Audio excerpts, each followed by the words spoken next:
అసలు మీకు సస్పెండ్ చేసినప్పుడు ఏ బేసిక్తో మీరు నయంతున్నారని సస్పెండ్ చేశారు ఒకటి. రెండోది డైరీలో మీ పేరు ఉంది, మీ ఫొటోస్ ఉన్నాయని, మీ సెలెక్ట్గా కొంతమంది ఫోటోలు మాత్రం లీక్ చేయడం వెనక కుట్ర ఉందని కూడా ఆరోపణ అనిపిస్తుంది. మీకు సస్పెన్షన్ గుణపాఠం అని అడిగాను నేను. నాకు గుణపాఠమో కాదు తెలియదు. నేను గోతులో పడ్డ తర్వాత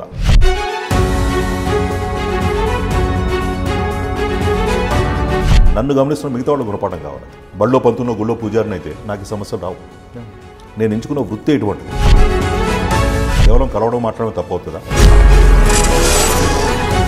దాంట్లో ఉన్న స్వార్థం ఉందా? పలానా వాళ్ళతో ఫోటోలు దిగారట, ఇవన్నీ వేగ్ ఎలిగేషన్స్. మీ బ్యాచ్మెంట్స్ 12 మంది చనిపోయారు, అది మీకు ఇంకా బాధగా ఉందని.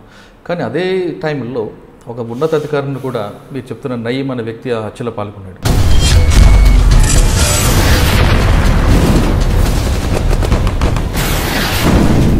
మరి అటువంటి డిపార్ట్మెంట్కి ఒక టాప్ బాస్ని చంపిన వ్యక్తితో మీరు కొల్యూట్ అవ్వడం అనేది ఎంతవరకు కరెక్ట్? కొల్యూడ్ అనే పదం కరెక్ట్ కాకపోయి ఉండొచ్చు. ఎందుకంటే మీరు అన్నట్టుగా నేను down down mention the name. అతను ఎంతో మందికి ఆఫీసర్లు చంపేసుకోవడానికి అవకాశం ఉండేది కదా. ఆ వ్యక్తి ఆ వ్యవస్థలో ఉండకుండా చేయడానికి పోలీస్ వ్యవస్థ అంత బలహీనంగా ఉంది అప్పుడు. మీరు అడిగిన క్వశ్చన్ ప్రకారం అప్పుడు బలహీనంగా ఉండి మీరు అడిగినటువంటి ఆఫీసర్ని చంపేశారంటారా? ఇప్పుడు ఒక విషయాన్ని చూసే దృష్టికోణం, మీరు ఒకలా పర్సీవ్ చేస్తారు, నేను ఒకలా పర్సీవ్ చేస్తాను. సరే, ఒకసారి మీరు ఫస్ట్ నయీం ఎక్కడ కలిసారో, అసలు ఆ నయీం అనే వ్యక్తిని పోలీసు వైపు తిప్పేలా మీకు ఎవరు ఆదేశాలు ఇచ్చారు? ఇప్పుడు ఇక్కడ పేర్లు అప్రస్తుతం కానీ అప్పట్లో అతనికి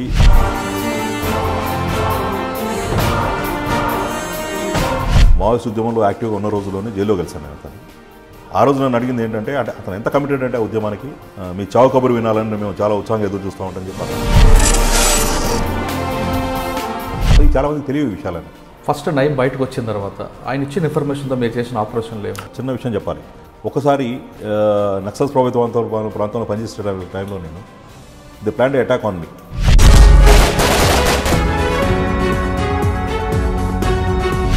వచ్చిన కాంట్రవర్సీ కన్నా ఆ రోజు నా లైఫ్ సేవ్ అవ్వడం ఇంపార్టెంట్ అని నేనైతే అనుకుంటున్నాను. కానీ మీరు కూడా రుణం తీర్చుకున్నారు కదా, అతను ప్రాణాలు కూడా కాపాడారు మధ్యపాటి శ్రీనివాస్ గారు. చాలామందికి తెలియని విషయం ఏంటంటే, తెలవాల్సిన విషయం కూడా ఏమిటి అంటే, నన్ను మురళి అనే వ్యక్తిని నేను ఇంటర్వ్యూ చేస్తున్నాను. 10 ఏళ్ళ తర్వాత మురళి అనే వ్యక్తి టెర్రరిస్ట్గా మారతాడా, నేరస్గా మారతాడా, మర్డర్ చేస్తాడా? 10 ఏళ్ల క్రితం నేను మురళి కూర్చొని ఒక ఇంటర్వ్యూ ఫోటో తీసి మురళి ఎందుకు కలిసామంటే ఇట్స్ ఇల్లాజికల్, స్టూపిడిటీ అంటారు. ఇప్పుడు మీడియా కావాల్సింది ఏంటంటే సెన్సేషన్, హైప్, క్యూరియాసిటీ క్రియేట్ చేయడం. కానీ ఇంతమందితో దిగిన ఫోటోలు ఉంటుండగా కేవలం మధ్యపాటి శ్రీనివాస్ గారు కొంతమంది ఫోటోలు మాత్రం బయటకు రావడం వెనక కుట్రే ఉందనుకుంటున్నారు. మీరు నన్ను ఇన్నిసార్లు ఇంటర్వ్యూ చేసి రిపీటెడ్ ఇదే క్వశ్చన్ అడుగుతున్నారు. మీలాంటి మిత్రులు, మీడియా మిత్రులు చెప్పిన దాని ప్రకారమే కొన్ని 100,000 ఫోటోలు అక్కడ దొరికినాయని చెప్పి అంటారు. మరి 100,000లో 5-6 ఎందుకు బయటకు వచ్చాయి? ఇది డెలిబరేటా, యాక్సిడెంటలా, ఉద్దేశపూర్వకంగా చేశారా? ఆ డైరీలో మధ్యపాటి శ్రీనివాస్ గారు అని పేరు రాయకుండా పెద్దన్నతో కలిశాను రాసుకున్నప్పుడు కిందను కూడా చిన్నాన్నతోనో పెద్దన్నతోనో కలిసినట్టు రాసుకుంటారు జనరల్గా. ఆ పెద్దన్న ముందు ఎవరు కలిశారు, పెద్దన్న తర్వాత ఎవరు కలిశారు? మీలాంటి వాళ్ళకి ఏదైనా దాంట్లో క్యూరియాసిటీ, ఉత్సాహం ఉంటే కనుక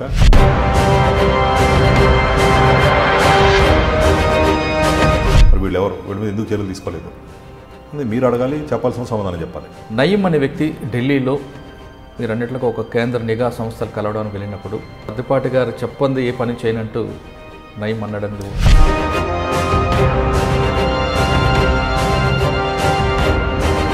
డీటెయిల్స్ డైవల్ చేయడం వల్ల ఇప్పుడు అందరికీ ఇబ్బంది తప్పదని పెద్ద కొత్త ప్రయోజనం ఏమి ఉండదు. It's a fact. అంటే మధ్యపాటి ఒకటే కాకుండా మిగతా మంది ఆఫీసర్ సపోర్ట్ చేయబట్టే నయీం సామ్రాజ్యం, నేర సామ్రాజ్యం పెరిగిందనేది. 5-6 సపోర్ట్తో ఒక వ్యక్తి నేరాలు చేస్తుంటే entire system what is it doing?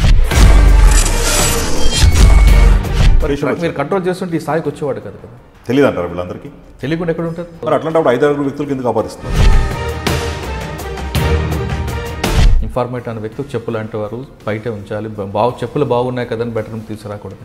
ఈ విషయాలు తెలిసిన మధ్యపాటి గారు ఇంకో తర్వాత ఆయనతో ఎందుకు జర్నీ చేయాల్సి వచ్చింది? జర్నీ అంటే మీ ఉద్దేశం ఏంటి? జర్నీ అంటే ఇప్పుడు మీరు లాస్ట్ వరకు మీరు ఎక్కువ ఉన్నారని, తర్వాత ఆయనతో మీరు బిజినెస్ చేశారని, సెటిల్మెంట్లు చేశారని చెప్పగలరా మీరు? భువనగిరిలో ఒక భూమి వివాదం కలిపి జరగడం నాకేం సంబంధం? ఎంటైర్ స్టేట్కి నేను రెస్పాన్సిబిలిటీ కాదు కదా. ఎక్కడెక్కడ క్రైమ్ జరుగుతున్నా ఏరియాలో పోలీస్ ఆఫీసర్స్ ఉంటారు కదా. సార్, ఇంత సంపాదన అంతా కూడా నయీం ఎన్కౌంటర్ తర్వాత బయటకు వచ్చింది, చాలా వేల కోట్లు అంటున్నారు. తర్వాత కాలంలో ఇవంతా కూడా ఏమైపోయాయండి? మీరు అడగాలి, ఎవరిని అడుగుతున్నారు మీరు? అంటే మీకు తెలుస్తుంటాయేమో. నాకెలా తెలుసు సార్, నయీం కేసును అడ్డం పెట్టుకొని కొంతమంది ఉన్నతాధికారులు టార్గెట్ చేస్తూ వాళ్ళని వేధిస్తున్నారని, దానివల్ల డిపార్ట్మెంట్ మీద విరక్తి పడి కొంతమంది అధికారులు ఉద్యోగాలు రాజీనామా చేయాలని భావనలు ఉన్నారని కూడా ఒక వార్త వస్తుంది, వాస్తవం అంటారు? అసలు ఈ సర్వీస్ ఎందుకు కంటిన్యూ అవ్వాలని చెప్పి ఒకరిద్దరు అనుకుంటున్నారన్న విషయం నా నోటీస్లోకి వచ్చింది. I don't mention the names.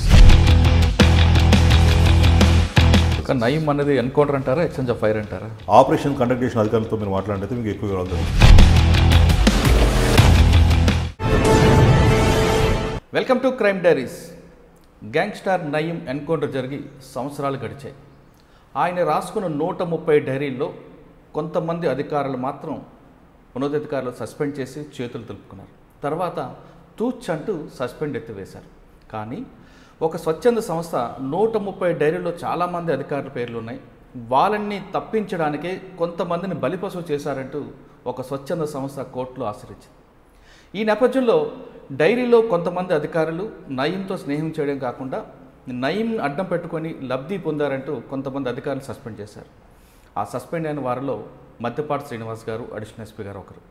అయితే మద్దిపాటి గారితో పాటు చాలామంది అధికారులు ఉన్నా కేవలం మద్దిపాటి గారిని, ఎందుకంటే మద్దిపాటి గారు నయీం ఉన్న ఏరియాలో ఎస్ఐగా పనిచేయడం, అతనే నయీంని ఎక్కువగా వాడారని, ఆయన కుటుంబాన్ని శుభ్రంగా పోలీసుల వైపు తిప్పారని, అతను ఇచ్చిన సమాచారంతో చాలా ఎన్కౌంటర్ చేశారని ఆరోపణలు వచ్చాయి. ఈ నేపథ్యంలో మద్దిపాటి గారు గత ఇంటర్వ్యూలో దీని మీద వివరణ ఇచ్చారు. కానీ ఆ వివరణ పూర్తిగా లేదు. ఇంకా మరొకసారి మద్దిపాటి గారితో ఇంటర్వ్యూ చేయండి, ఆయన ఇంటర్వ్యూలో చాలా విషయాలు వస్తాయి అనే అంశాలపై ఐ డ్రీమ్ ప్రేక్షకులు ఎక్కువగా ప్రశ్నలు కోరడంతో మద్దిపాటి గారికి మరొకసారి ఇంటర్వ్యూకి ఒప్పించాల్సి వచ్చింది. అయితే ఈసారి మద్దిపాటి గారు మనసు విప్పి మాట్లాడతారని ఆశిద్దాం. మద్దిపాటి గారు నమస్తే అండి. నమస్తే వంటి గారు. మద్దిపాటి గారు, గత ఇంటర్వ్యూలో కొన్ని ప్రశ్నలకి మీరు సమాధానం దాటవేయడం, లేదా కొన్నిసార్లు ఇది సస్పెండ్ ఉంది కాబట్టి కోర్టుల వ్యవహారం అని, లేదా అధికారుల మధ్య ఉంది కాబట్టి మాట్లాడకూడదు, కొంతమంది తెలుసా అంటే మీరు చెప్పడం. నయీం వ్యవహారంలో పూర్తిగా టాప్ టు బాటం వరకు కానీ, నయీం అనే వ్యక్తి క్రియేటర్ కానీ, నయీం హ్యాండ్లర్ అయిన మద్దిపాటి శ్రీనివాస్ గారికి అన్ని విషయాలు తెలుస్తాయి. అప్పట్లో సిచ్యువేషన్ డిమాండ్ ప్రకారం నయీం ఇచ్చిన సమాచారంతో చాలా ఎన్కౌంటర్లు జరిగాయి. చాలామంది లొంగిపోయిన వాళ్ళు కూడా నయీం పూర్తిగా వాషౌట్ చేశాడు. ఇవన్నిటి కూడా మద్దిపాటి గారు తెలుసు అన్నది ఒక ఆరోపణ ఉంది. అయితే మద్దిపాటి గారు అదొక్కటే కాకుండా మద్దిపాటి గారితో పాటు కొంతమంది అధికారులు నయీంని అడ్డం పెట్టుకొని కొన్ని ఆస్తులు సంపాదించుకున్నారని కూడా వచ్చింది. దాన్ని మీరు కూడా గత ఇంటర్వ్యూలో ఒక కౌంటర్ కూడా ఇస్తారు, ఇదంతా పూర్తిగా మీడియాపై అనేది. అయితే ఆస్తుల వ్యవహారం పక్కన పెడితే కేవలం మద్దిపాటి శ్రీనివాస్ గారు మాత్రమే కాకుండా చాలామంది అధికారులు ఉన్నారు. అసలు మీకు సస్పెండ్ చేసినప్పుడు ఏ బేసిక్తో మీరు నయీంతో ఉన్నారని సస్పెండ్ చేశారు ఒకటి. రెండోది, డైరీలో మీ పేరు ఉంది, మీ ఫొటోస్ ఉన్నాయని, మీ సెలెక్ట్గా కొంతమంది ఫోటోలు మాత్రం లీక్ చేయడం వెనక కుట్ర ఉందని కూడా ఆరోపణ అనిపిస్తుంది. డైరీలో ఇచ్చిన పేరులో ఒకవేళ మద్దిపాటి శ్రీనివాస్ గారితో పలానాసారి కలిశారు, మద్దిపాటి శ్రీనివాస్ గారితో నేను ఈ డీల్ చేశానన్నప్పుడు ఆ డైరీలో కిందన చాలామంది పేర్లు కూడా ఉంటాయి. ఒకరోజు ఎవరిని కలిశారు, ఆ పేర్లు ఎవరెవరు ఉన్నాయి, వాళ్ళని పక్కన పెట్టి కేవలం మద్దిపాటి శ్రీనివాస్ గారితో పాటు కొంతమంది అధికారులని టార్గెట్ చేయడం అన్నది ఎంతవరకు కరెక్ట్? ఈ ప్రశ్నకు సమాధానం చెప్పే ముందు, సస్పెండ్ అయిన మద్దిపాటి శ్రీనివాస్ గారికి ఆ సస్పెండ్ కాలం ఒక లెసన్గా భావిస్తున్నారా? ఖచ్చితంగా భావించట్లేదు. బికాజ్ మేబీ అంటే ఎంతసేపు ఉద్యోగం అని చెప్పి కొట్టుకుపోకుండా నాకంటూ పర్సనల్ లైఫ్ ఉంది. సో నేను నా కోసం కూడా బ్రతకాలని ఒక రియలైజేషన్ రావడానికి సస్పెన్షన్ ఉపయోగపడింది. కాబట్టి ఒకలాంటి కనువిప్పేం. I never felt bad about the suspension part. ఎవరు అడిగారు ఇటువంటి యూట్యూబ్గా మిత్రులు మొత్తం సర్వీస్లో బెస్ట్ పార్ట్ ఏమిటి అని సస్పెన్షన్ పీరియడ్ అని చెప్తే he was surprised. Suspension period best ఏమిటి అని లేదా చెప్పాను. అదే ఉద్యోగం అని చెప్పి దాంట్లో కూడా కొట్టుకుపోయేవాళ్ళు మేము. ఒక్కసారి ఆగి చూసుకుని, జీవితంలో ఉద్యోగం ఒక భాగం మాత్రమే, అది కాకుండా చాలా జీవితం ఉంటుంది. వ్యక్తిగత జీవితం, కుటుంబ సభ్యులు, స్నేహితులు, బంధుమిత్రులు, వాళ్లతో గడపడమే జీవితానికి పరమార్థం అనే విషయం తెలుసుకోవడానికి నాకు పరోక్షంగా దోహదపడింది. కాబట్టి అది బెస్ట్ పార్ట్ అని అనుకున్నాను. ఆ సమయంలో గట్టిగా నేను చదవాల్సిన బుక్స్ కానీ, వినాల్సిన మ్యూజిక్ కానీ అవన్నీ చేశాను. కాబట్టి నాకు I thought that was relief kind of breathing time అని నేను అనుకుంటాను. ఇకపోతే మీరు ఏ బేసిస్ మీద మిమ్మల్ని సస్పెండ్ చేశారని చెప్పారా? అంటే దానికన్నా ముందు ఈ సస్పెండ్ కాలాన్ని మీరు ఒక లెసన్గా తీసుకున్నారు, మీ కుటుంబ సభ్యులతో అంత కాలం గడిపారంటారు. ఇటువంటి గుణపాఠాలు గతంలో మీ సర్వీస్లో ఉన్నప్పుడు మీకు ఎక్కడ ఎదురుపడలేదు? లేదు, ఐ వాజ్ ఫ్లాలెస్. దాదాపు 30 సంవత్సరాల పాటు. అంటే ఈ వివాదం వచ్చే వరకు కూడా ఒక చిన్న ఛార్జ్ మేము కూడా ఎప్పుడు నా సర్వీస్లో నేను తీసుకోలేదు. అంటే నేనేమంటాను అంటే, ఒక వ్యక్తి స్వతహాగా చెడ్డ వ్యక్తో లేదు, అతని అప్రోచ్లో, క్యారెక్టర్లో, ఉద్యోగం చేసే విషయాల్లో ఏమైనా తేడా ఉన్నట్టయితే కనుక 30 సంవత్సరాలు ఎప్పుడోసారి బయటపడాలి కదా, సడన్గా రాదు కదా అది. నా ఉద్దేశం ఏంటంటే ఎప్పుడు ఏం లేదు సడన్గా రావడం అనేది ఒక విధంగా చిన్న షాక్కి గురైనప్పటికీ ఓవర్ పీరియడ్ ఆఫ్ నేను రియలైజ్ ఏంటంటే నాకు కావాల్సినటువంటి వ్యక్తిగతమైన స్పేస్, టైం దొరకడానికి అవకాశం కలిగింది కాబట్టి I think I took it in a very positive sense. కానీ మీ సర్వీస్లో పంజాబ్లో ఇష్యూ జరిగినప్పుడు ఒక ఏఎస్ఐ లాంటి వ్యక్తిని, అదేవిధంగా అప్పుడులో అకాలదళ విషయంలో అని మీలాగా చాలా ఫాస్ట్గా వెళ్ళడం, తర్వాత కొంతమంది అధికారులు అతన్ని టార్గెట్ చేయడం, ఇటువంటి కేసులు మీ నోటీసులు ఉన్నాయి కదా, వాటిని చూసి కూడా మీరు నేర్చుకోలేదు?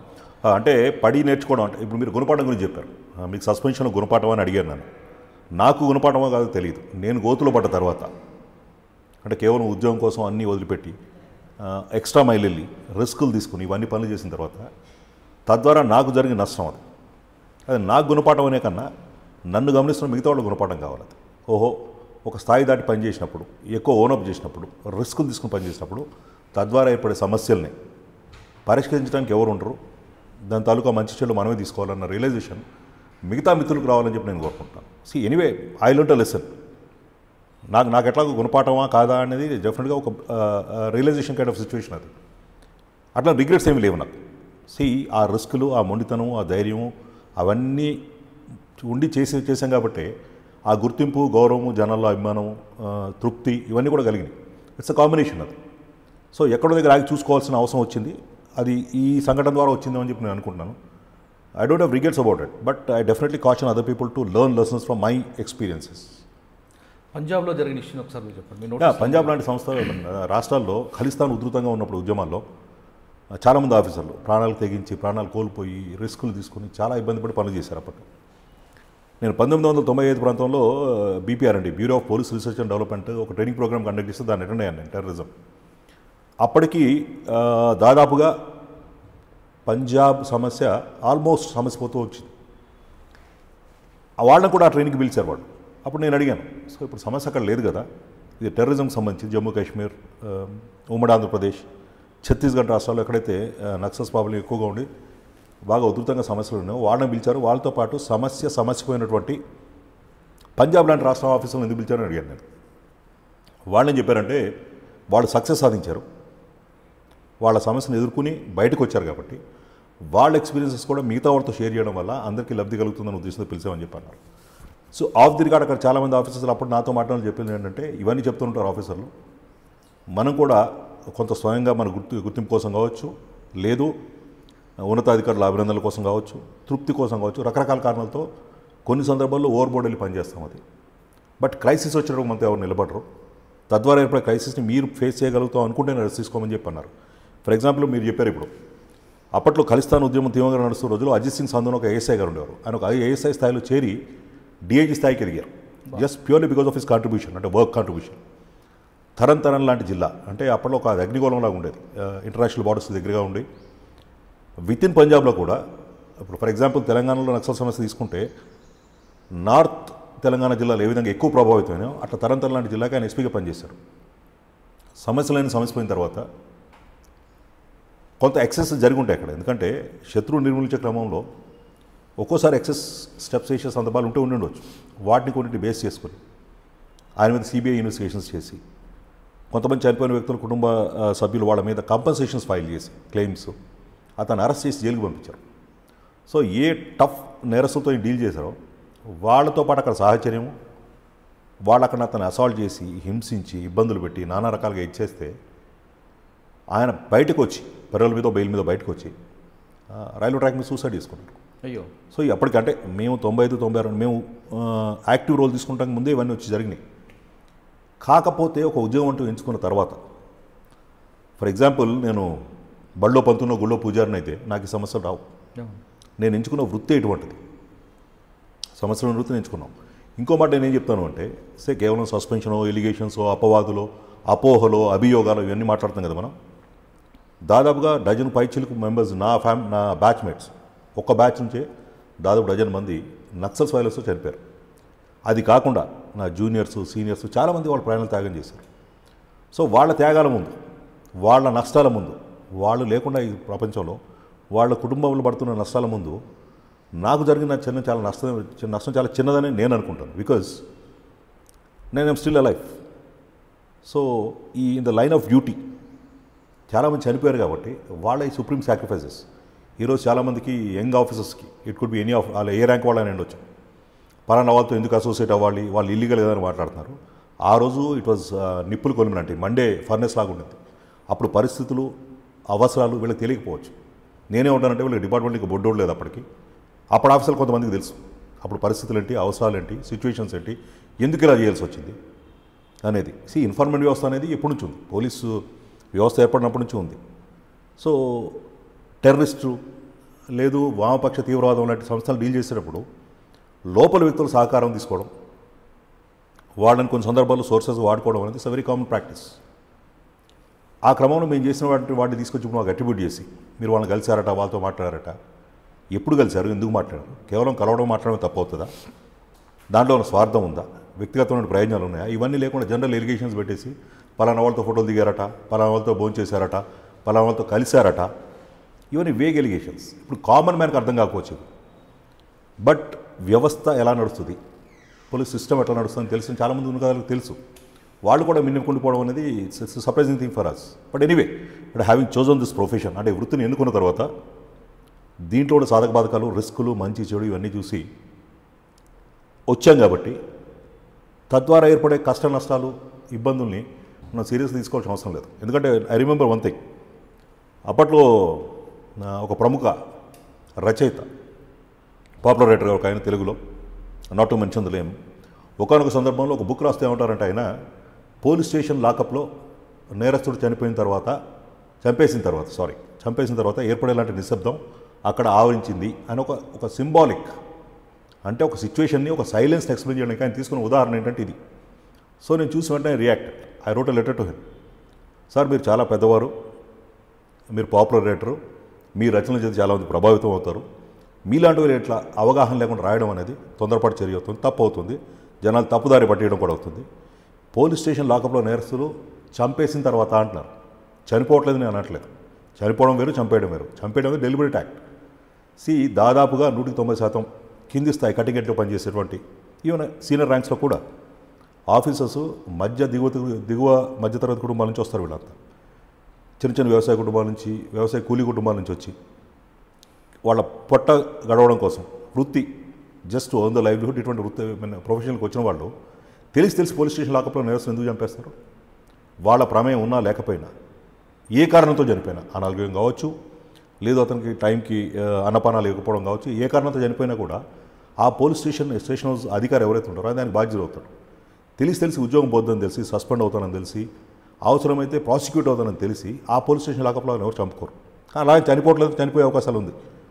ఎందుకంటే ఆ ఎక్సైజ్ ప్రొడెన్స్ లేకుండా మితిమీరి విచక్షణ కొట్టడం కావచ్చు, లాకప్లో ఉన్న వ్యక్తి ఆరోగ్య పరిస్థితిని పరిశీలించడం కావచ్చు, మెడిసిన్ అవన్నీ ప్రొవైడ్ చేయకపోవడం కావచ్చు, ఈ కాలంలో చనిపోవచ్చు అని నేను రాశాను ఆయనకి. చనిపోవడం వేరు, చంపేయడం వేరు. చంపేయడం డెలిబరేట్ యాక్ట్, మీలాంటి పెద్దవాళ్ళకి రాయకూడదండి, తప్పిదని చెప్పాను.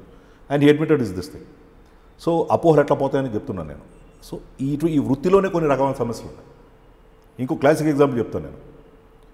పోలీసు పట్ల చాలామందికి అసంతృప్తి ఉండడం కారణం ఏంటంటే, ఇక్కడ చాలా సందర్భాల్లో ఒక గవర్నమెంట్ ఆఫీస్కి ఒక వ్యక్తి వెళ్తే, ఒక లైసెన్స్ కోసం కావచ్చు, ఇంకో పని కోసం కావచ్చు, అతనితో పోటీ పడే రెండో వ్యక్తి ఉండడు అక్కడ. అతను పరపతి ద్వారా కానీ, లంచం ద్వారా కానీ ఆ పని స్పీడప్ చేసుకుని వచ్చేస్తే కనుక దాని ఇమీడియట్ ఇంపాక్ట్ ఇంకెవరి మీద ఉండదు. కానీ పోలీసులు అలా కాదు. పోలీస్ ముందుకు చాలా సందర్భాల్లో, మోస్ట్ ఆఫ్ ది సిచ్యువేషన్లో ఇద్దరు వ్యక్తులు వస్తారు, బాధితులు, నిందితులు. సో బాధితులు తనకు న్యాయం చేయాలని కోరుకోవడం తప్పులేదు. కానీ నిందితులు కూడా ఏమనుకుంటారు తెలుసా, నేను తప్పు చేశాను, అయినప్పటికీ నాకు సాయం చేయాలి, నన్ను వదిలిపెట్టాలి, నా మీద యాక్షన్ తీసుకోకూడదని కోరుతాడు. ఇది వెరీ స్ట్రేంజ్ థింగ్. సో ఇక్కడికి వచ్చిన ఇద్దరిలో ఎవరో ఒకళ్ళు అసంతృప్తితో బయటకు వెళ్తారు. అంటే పోలీస్ స్టేషన్కి వచ్చిన ప్రతి 100 మందిలో 50 మందికి ఒకలాంటి అసంతృప్తి. బాధితుడికి అసంతృప్తి ఉండడంలో అర్థం పద్ధం ఉంది, నిందితుడికి ఉండకూడదు ఆ విషయం. But still they expect police should help them అని చెప్పేసి. కాబట్టి కొంత నెగిటివిటీ, కొంత అపోహలు, లాట్ ఆఫ్ క్రిటిసిజం ఇవన్నీ ఉండడం కారణం ఇటువంటివి ఉంటాయి. ఇక డైరీ విషయంకి వచ్చారు మీరు. సో సార్, డైరీ విషయంకి వెళ్ళే ముందు మీరు చెప్తున్నారు మీ బ్యాచ్మెంట్స్ 12 మంది చనిపోయారు, అది మీకు ఇంకా బాధగా ఉందని. కానీ అదే టైంలో ఒక ఉన్నతాధికారిని కూడా మీరు చెప్తున్న నయీం అనే వ్యక్తి ఆ హత్యలో పాల్గొన్నాడు. మరి అటువంటి డిపార్ట్మెంట్కి ఒక టాప్ బాస్ని చంపిన వ్యక్తితో మీరు కొల్యూట్ అవ్వడం అనేది ఎంతవరకు కరెక్ట్? రైట్, కొల్యూడ్ అనే పదం కరెక్ట్ కాకపోయి ఉండొచ్చు. ఎందుకంటే మీరు అన్నట్టుగా నేను don't want to mention the name, అతను మావోయిస్ట్ ఉద్యమంలో యాక్టివ్గా చాలా కాలం పనిచేస్తారన్న విషయం దేశం అందరికీ తెలిసిన విషయం. It's an open secret. So ఆ క్రమంలో ఒక వ్యక్తిని కాదు, చాలా ఆపరేషన్స్ అతను ఇన్వాల్వ్ ఉండొచ్చుకోవడం. కానీ సబ్సిక్వెంట్గా అతనిలో పరివర్తన కలిగిందా, వారితో విభేదించాడా, ఏ కారణంతో బయటకు వచ్చాడు. బయటకు వచ్చిన వ్యక్తిని ఇప్పుడు ఇంతకుముందు మీకు చెప్పాను నేను, ఇన్ఫార్మెంట్ వ్యవస్థలో లోపలి వ్యక్తి ఇన్ఫర్మేషన్ అనేది చాలా ఇంపార్టెంట్ అవుతుంది. కాబట్టి it could B me, it could be anybody else in the department. ఎవరైనా కూడా అటువంటి వ్యక్తుల ఇన్ఫర్మేషన్ తీసుకోవడం. మేము వదిలిపెట్టేసామనుకోండి, అతను గతంలో చేసిన నేరం, ఆ పెద్ద ఆఫీసర్ని చంపడం అనేది అతనికి తిరిగి రారు కదా. అట్లాగే నేనేమంటాను, జరిగిన నష్టం గురించి మీరు మాట్లాడుతున్నారు. ఇటువంటి దూకుడు మనస్తత్వం గల వ్యక్తి, మొండితనము, ధైర్యము, దూకుడు, తెలివి ఉన్నటువంటి వ్యక్తి అదే మావోయిస్ట్ ఉద్యమంలో కంటిన్యూ అయి ఉంటే కనుక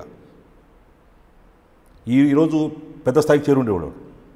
ఇదే దుందుడుకుతనము, దీనికి తోడుగా ఒక వ్యవస్థీకృతమైనటువంటి నేర ప్రభావం కలిగినటువంటి మావోయిస్ట్ గ్రూప్స్తో కలిసి చేస్తే కనుక ఇంకెంత డివాస్టేటింగ్గా, ఇంకెంత పెద్ద పెద్ద క్రైమ్స్కి రిసార్ట్ అయి ఉండేవాడు. ఎంతోమంది ఇంకా ఆఫీసర్లు చంపేస్తుంటానికి అవకాశం ఉండేది కదా.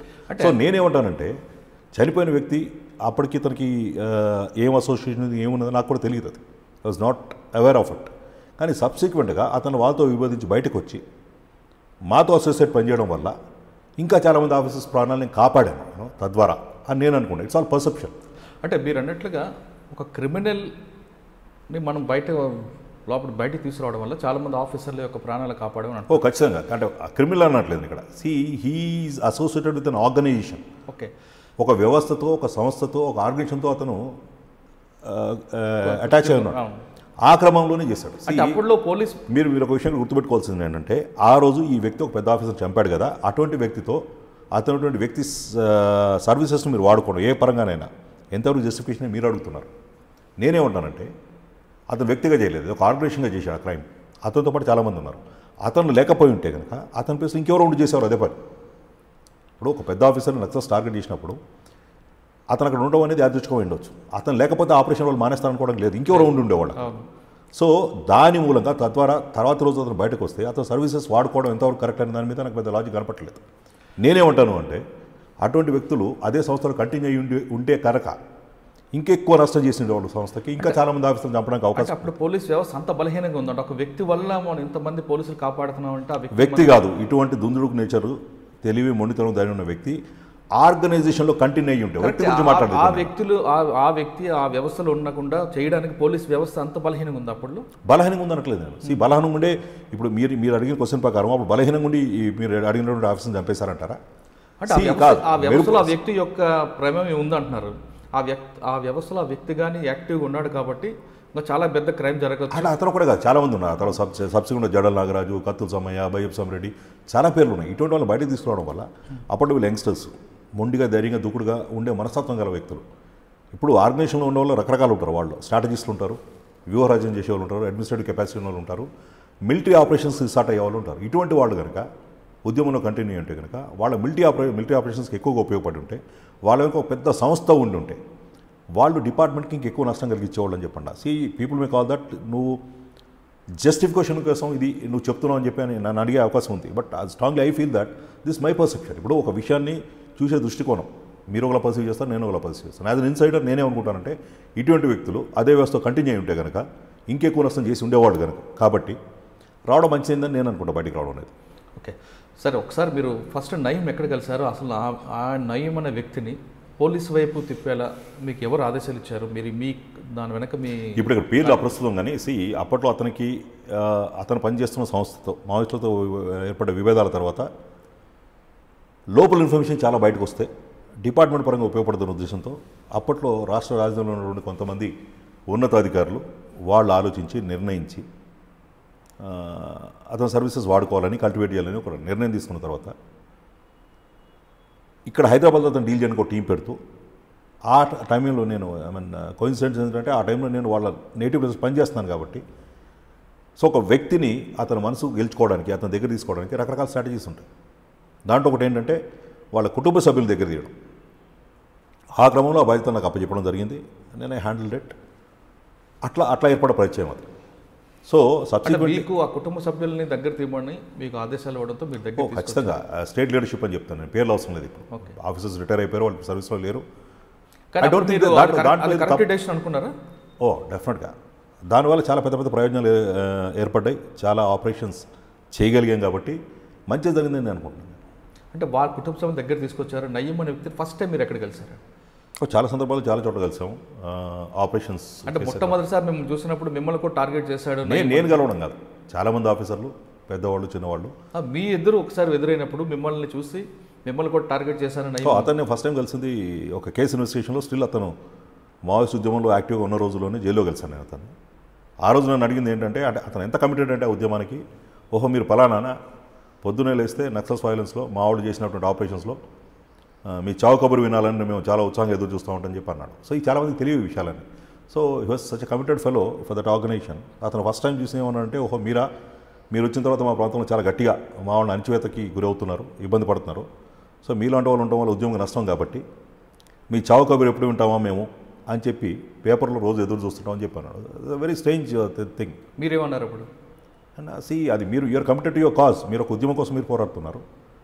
సో సొసైటీని రక్షించడం, లా అండ్ ఆర్డర్ మెయింటైన్ చేయడం మా వృత్తి, మా ధర్మం, మా విధి, and we are paid for that, కాబట్టి మా పని మేము చేసుకుంటున్నాం. సార్ మిమ్మల్ని టార్గెట్ చేస్తానన్న నయీంతో తర్వాత మీ సన్నిహితం స్నేహం చేయాలని మీకు ఏ విధంగా అనిపించింది? స్నేహం ఎందుకు అవుతుంది? అవసరాలు, నీడ్, నెసెసిటీ, స్నేహం కాదు. There is nothing very personal దీంట్లో. ఒక వ్యక్తితో స్నేహమే ఉంటుంది.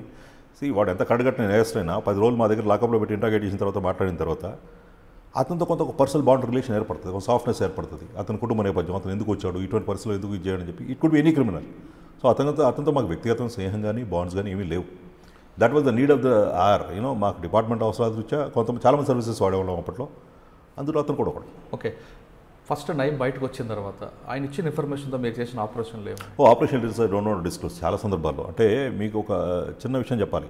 చాలామంది ఏమడుగుతారంటే నన్ను, అరే ఈ క్రైసిస్లో నువ్వు నష్టపోయావు కదా వ్యక్తిగతంగా, కెరీర్ పరంగా అని అడిగితే, ఒకసారి నక్సల్స్ ప్రభావిత ప్రాంతంలో పనిచేసే టైంలో నేను the plan attack on me. Almost ఇంకొక 2 రోజులు అయితే ఎగ్జిక్యూట్ చేయడానికి రెడీ అయిపోయారు. ఆ టైంలో వీళ్ళ ద్వారా, ఇతను అసోసియేట్ ద్వారా we got a tip off. మేము అప్పుడు జాగ్రత్తలు తీసుకున్నాం. తద్వారా ఏమరిగింది, I could save my life. So తర్వాత జరిగే నష్టాలన్నీ కూడా ప్రాణానికి మించింది కాదు కదా. So I'm not trying to justify, అంటే అతనితో నా అసోసియేషను లేదు, అతనిలో సర్వీసెస్ తీసుకోవడం వల్ల వచ్చిన కాంట్రవర్సీ కన్నా ఆ రోజు నా లైఫ్ సేవ్ అవ్వడం అనేది ఇంపార్టెంట్ అని నేనైతే అనుకుంటున్నాను. కానీ మీరు కూడా రుణం తీర్చుకున్నారు కదా, అతను ప్రాణాలు కూడా కాపాడారు మధ్యపాటి శ్రీనివాస్ గారు. ఇన్ఫర్మేషన్ ఈ రుణం తీర్చుకోవడం అని కాదు, ఒక సోర్స్ ఇంపార్టెంట్ అనుకున్నప్పుడు ఆ సోర్స్ ఇటువంటి వివాదాస్పదమైనటువంటి వ్యవస్థలతో, ఆర్గనైజేషన్తో అసోసియేట్ అయినప్పుడు, వాళ్ళ మధ్య విభేదాలు ఉన్నప్పుడు అతన్ని ఎలిమినేట్ చేయడం కూడా అదే మావోయిస్ట్ మొత్తం ఒక స్టేజ్లో ట్రై చేశారు వాళ్ళు. అట్లాంటప్పుడు డిపార్ట్మెంట్కి గట్టిగా ఉపయోగపడే సోర్స్ కాబట్టి అతని మీద జరుగుతున్న దాడి ప్రయత్నాల గురించి అతను షేర్ చేయడం వల్ల నా స్వార్థమేం లేదు. So is going to help the department అనే ఉద్దేశంతో కొన్ని సందర్భాలు చెప్పడం జరిగింది. ఎస్. ఓకే, అంటే నయీం అనే వ్యక్తి బయటకు వచ్చిన తర్వాత కొన్ని ఆపరేషన్లు ఉన్నాయో చెప్పకూడదని అంటున్నారు. కానీ మన స్టేట్ దాటి కూడా కొన్ని క్వైట్. ఎందుకంటే మనకు జ్యూరిస్డిక్షన్స్ ఉంటాయి, నేరస్తులకి, మావోయిస్టులకి, టెర్రరిస్టులకి ఉండవు. సో అంతర్రాష్ట్రీయ కాదు, అంతర్జాతీయ స్థాయిలో కూడా he was used for few operations. కేంద్ర రాష్ట్ర నిఘా సంస్థలు అంటే సంస్థ హెడ్ అప్రూవల్ ఉందని చెప్పలేము మనం. సపోజ్ ఇప్పుడు నేను ఒక నిఘా సంస్థ నేను పనిచేస్తుంటే I can take the Liberty of associate cultivating a source. ఒక సోర్స్ కల్టివేట్ చేసుకుని లిబర్టీ ఉంటుంది. నా ఆఫీసులో కూడా చెప్తాను నేను, మనం పలానా కోసం ఆపరేషన్ కోసం ట్రై చేస్తున్నాం, ఈ ఆపరేషన్కి ఉపయోగపడే వ్యక్తి ఒకరు నాకు తెలుసు, అతని బ్యాక్గ్రౌండ్ ఇది, అతని సర్వీసెస్ నేను తీసుకుంటాను అని చెప్పి, ఎక్కడ అన్ఫార్చునేట్లీ అంటే ఇవి రాతలో ఉండవు. అక్కడ in principle you get a overall not. ఆ నాట్ తర్వాత ముందుకు వెళ్తాం. అది ఇట్స్ అ ఫ్యాక్ట్. చాలామందికి తెలియని విషయం ఏంటంటే, తెలవాల్సిన విషయం కూడా ఏమిటి అంటే, he's been used by various agencies, individual officers for very important. అంతర్రాష్ట్రీయ అంటున్నారు, నేను అంతర్జాతీయ అని కూడా అంటాను. అవి ఇప్పుడు చెప్పడం వల్ల ఆ వ్యక్తిని గ్లోరిఫై చేయడమో లేకపోతే నన్ను నేను సమర్థించుకోవడం కాబట్టి నేను డీటెయిల్స్ చెప్పదలుచుకోవాలి. It's a fact. సో ఈ క్రమంలో ఏమవుతుందంటే, వాళ్ళకు కూడా కొంతమంది శత్రువులు ఏర్పడటం ఈ ఆపరేషన్స్లో, వాళ్ళ సర్వైవల్కి ఏమైనా సపోర్ట్ కావడం, ఇవన్నిటి వల్ల వాళ్ళ పద్ధతులు డీవియేట్ అయ్యి క్రైమ్కి రిసార్ట్ అయ్యి ఉంటాయి కనుక, ఈవెన్చువల్లీ వాట్ హ్యాపెండ్, ప్లెయిన్గా ఇన్ఫార్మెంట్గా సోర్స్గా పనిచేసినంత కాలం పర్లేదు. Once somebody crosses the line and gets in to crime, they have to pay for it. Pay చేశారు కదా ఇప్పుడు. ఆ వ్యవస్థ అట్లాగే కంటిన్యూ అయి ఉంటాయి కనుక, కేవలం ఇన్ఫార్మెంట్గానే కంటిన్యూ ఉంటే కనుక ఈ పరిస్థితులు వచ్చే కాదేమో.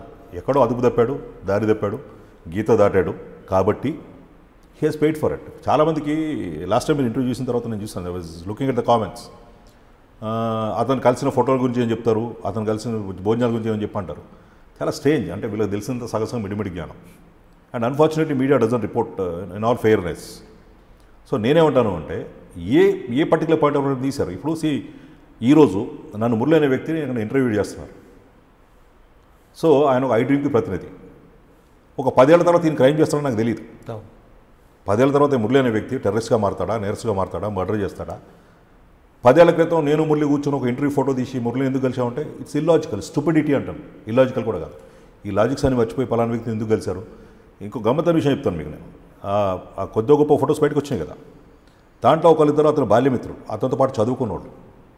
అతను అజ్ఞాతంలో లేని రోజుల్లో అతనితో పాటు కలిసి మాట్లాడి భోజనం చేసినో లేకపోతే ఏదైనా ఫంక్షన్లు అటెండ్ అయిన సందర్భాలు ఉండొచ్చు. This nothing wrong in it.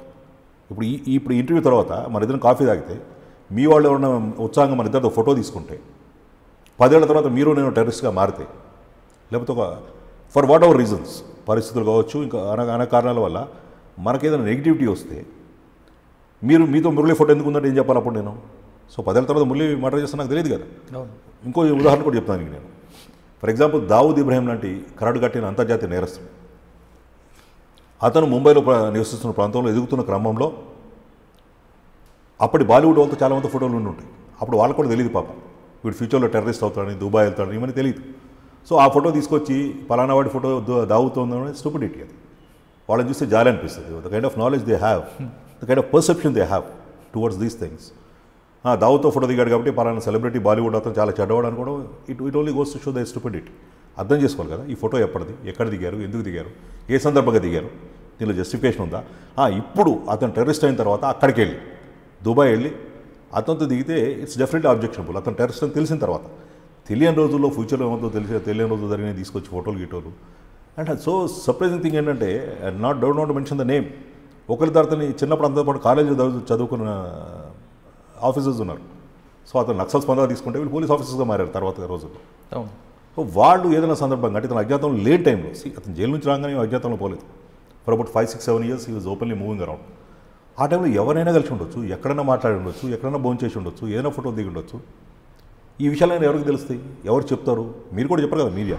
మీకు ఇప్పుడు మీడియా కావాల్సింది ఏంటంటే సెన్సేషన్, హైప్, క్యూరియాసిటీ క్రియేట్ చేయడం, ఇవన్నీ కావాలి. కాబట్టి ఇవన్నీ చెప్పడం వల్ల మీకు కావాల్సిన మసాలా ఎలిమెంట్ దొరుకుతుంది. కాబట్టి మీరు కూడా చెప్పరు, మేము చెప్పే సందర్భాలు అవకాశాలు రావు. కాబట్టి it sends a very wrong and negative message to the people. Okay sir, photos దిగుతున్నప్పుడు మీరు అబ్జర్వ్ చేశారా? అసలు ఎందుకు తీస్తున్నావు అని అడిగారా? ఎందుకు దిగుతున్నప్పుడు నేను ఓల్డ్ సిటీకి వెళ్తాను. లోకల్ పోలీస్ ఆఫీసర్ కాబట్టి పరిచయం వాళ్ళు ఎవరో పెళ్లికో ఇనాగరేషన్కో ఇంకో సందర్భంగా రమ్మని చెప్పి పిలుస్తారు. వెళ్తాం అక్కడికి.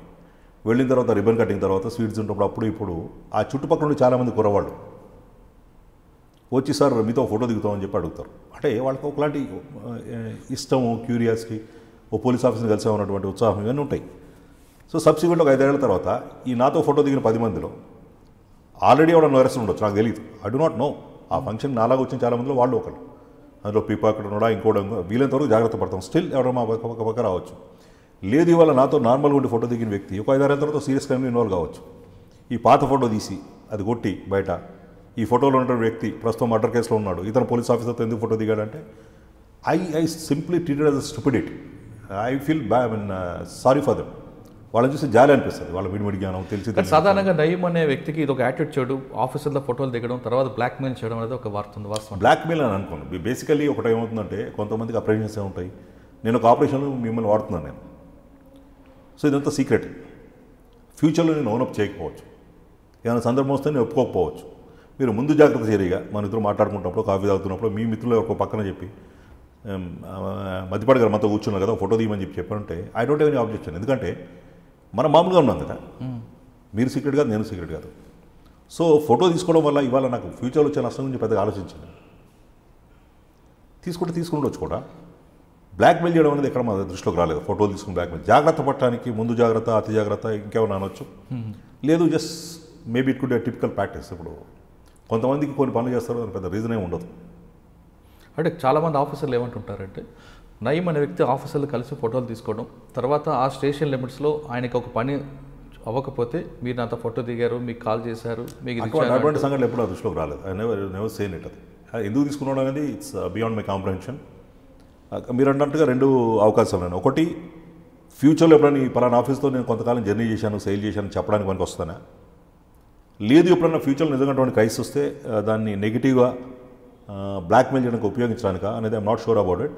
బట్ నాకు తెలిసినంతవరకు అటువంటి సంఘటనలు ఏమి అంటే ఎవరైనా ఫోటో చూపించి గతంలో నేను మీతో ఫోటో దిగాను, నేను తప్పుడు పని చేస్తున్నా, మీరు నాకు సాయం చేయాలి, సాయం చేయకపోతే మీరు నేను దిగిన ఫోటో గురించి నేను మాట్లాడతాను అన్నటువంటి సందర్భాలు ఎప్పుడు నా నోటీస్లోకి రాలేదు. కానీ ఇంతమందితో దిగిన ఫోటోలు ఉంటుండగా కేవలం మధ్యపాటి శ్రీనివాస్ గారు కొంతమంది ఫోటోలు మాత్రం బయటకు రావడం వెనక కుట్రే ఉందనుకుంటున్నారు. మీరు నన్ను ఇన్నిసార్లు ఇంటర్వ్యూ చేసి రిపీటెడ్ ఇదే క్వశ్చన్ అడుగుతున్నారు. ఇన్వెస్టిగేటర్స్ ఎందుకు అడగరు? ఇప్పుడు మీలాంటి మిత్రులు, మీడియా మిత్రులు చెప్పిన దాని ప్రకారమే కొన్ని 100,000 ఫోటోలు అక్కడ దొరికినాయని చెప్పి అంటారు. మరి 100,000లో 5-6 ఎందుకు బయటకు వచ్చినాయి? కొంతమంది ఒక పర్టికులర్ గ్రూప్ ఎందుకు వచ్చినాయి? ఇది డెలిబరేటా, యాక్సిడెంటలా, ఉద్దేశపూర్వకంగా చేశారా అనేది ఇన్వెస్టిగేటర్స్ వాళ్ళు చెప్పాలి కదా మనకి. కానీ మీరు కూడా క్వశ్చన్ చేసిన సిట్ ఆఫీసర్కి వెళ్ళి క్వశ్చన్ చేస్తున్నప్పుడు మీరు ఇదే క్వశ్చన్ మీరు అడగచ్చు కదా వాళ్ళకి. నన్ను ఎప్పుడు ఎవరు క్వశ్చన్ చేయలేదు. వెరీ స్ట్రేంజ్ థింగ్ ఏంటంటే ఒకళ్ళ మీద ఒక అభియోగాలు ఉన్నప్పుడు ఆ విచారణ క్రమంలో పిలిచి అడుగుతారు, మీ మీద అభియోగాలు ఉన్నాయి, దీనికి మీరు ఏం చెప్తారని చెప్పి. సర్ప్రైజ్లీ స్ట్రేంజ్లీ మమ్మల్ని భూతాలాగా చూపించి ప్రచారం చేశారు మీడియాలో తప్ప నన్ను ఎవరు ఇప్పుడు అడగలేదు. అడిగితే నేను ఖచ్చితంగా అడుగుండేవాడు, ఈ ఫోటోనేనా, ఎక్కడ దొరికింది, ఎలా దొరికింది మీకు, దీంతో పాటు ఇంకేం ఫోటోలు ఉన్నాయి అని అడిగి దే ఆర్ ఆన్సరబుల్ కదా. సి మీలాంటి మీడియా మిత్రులు మరి అది అథెంటిక్ ఇన్ఫర్మేషన్, అన్అఫీషియల్ ఇన్ఫర్మేషన్ ఎట్లా వచ్చింది తెలియదు. They are few thousands photographs అని చెప్పి అంటున్నారు.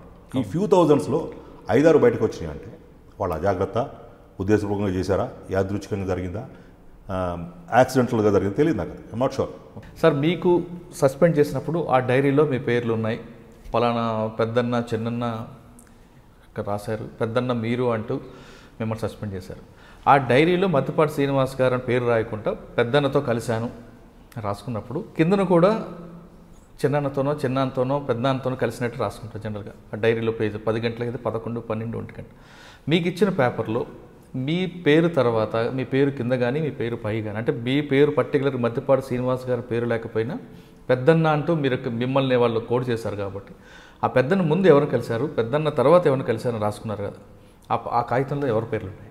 See it's a fact that నాకేమైనా పేపర్ ఇచ్చి ఉంటే కనుక దాంట్లో ఒక పర్టికులర్ పాయింట్ ఆఫ్ టైంలో ఒక కోడ్ భాషలో నా పేరు రాశారంటే కోడ్ భాష నాదని వాళ్ళు ఆపాదిస్తున్నారు.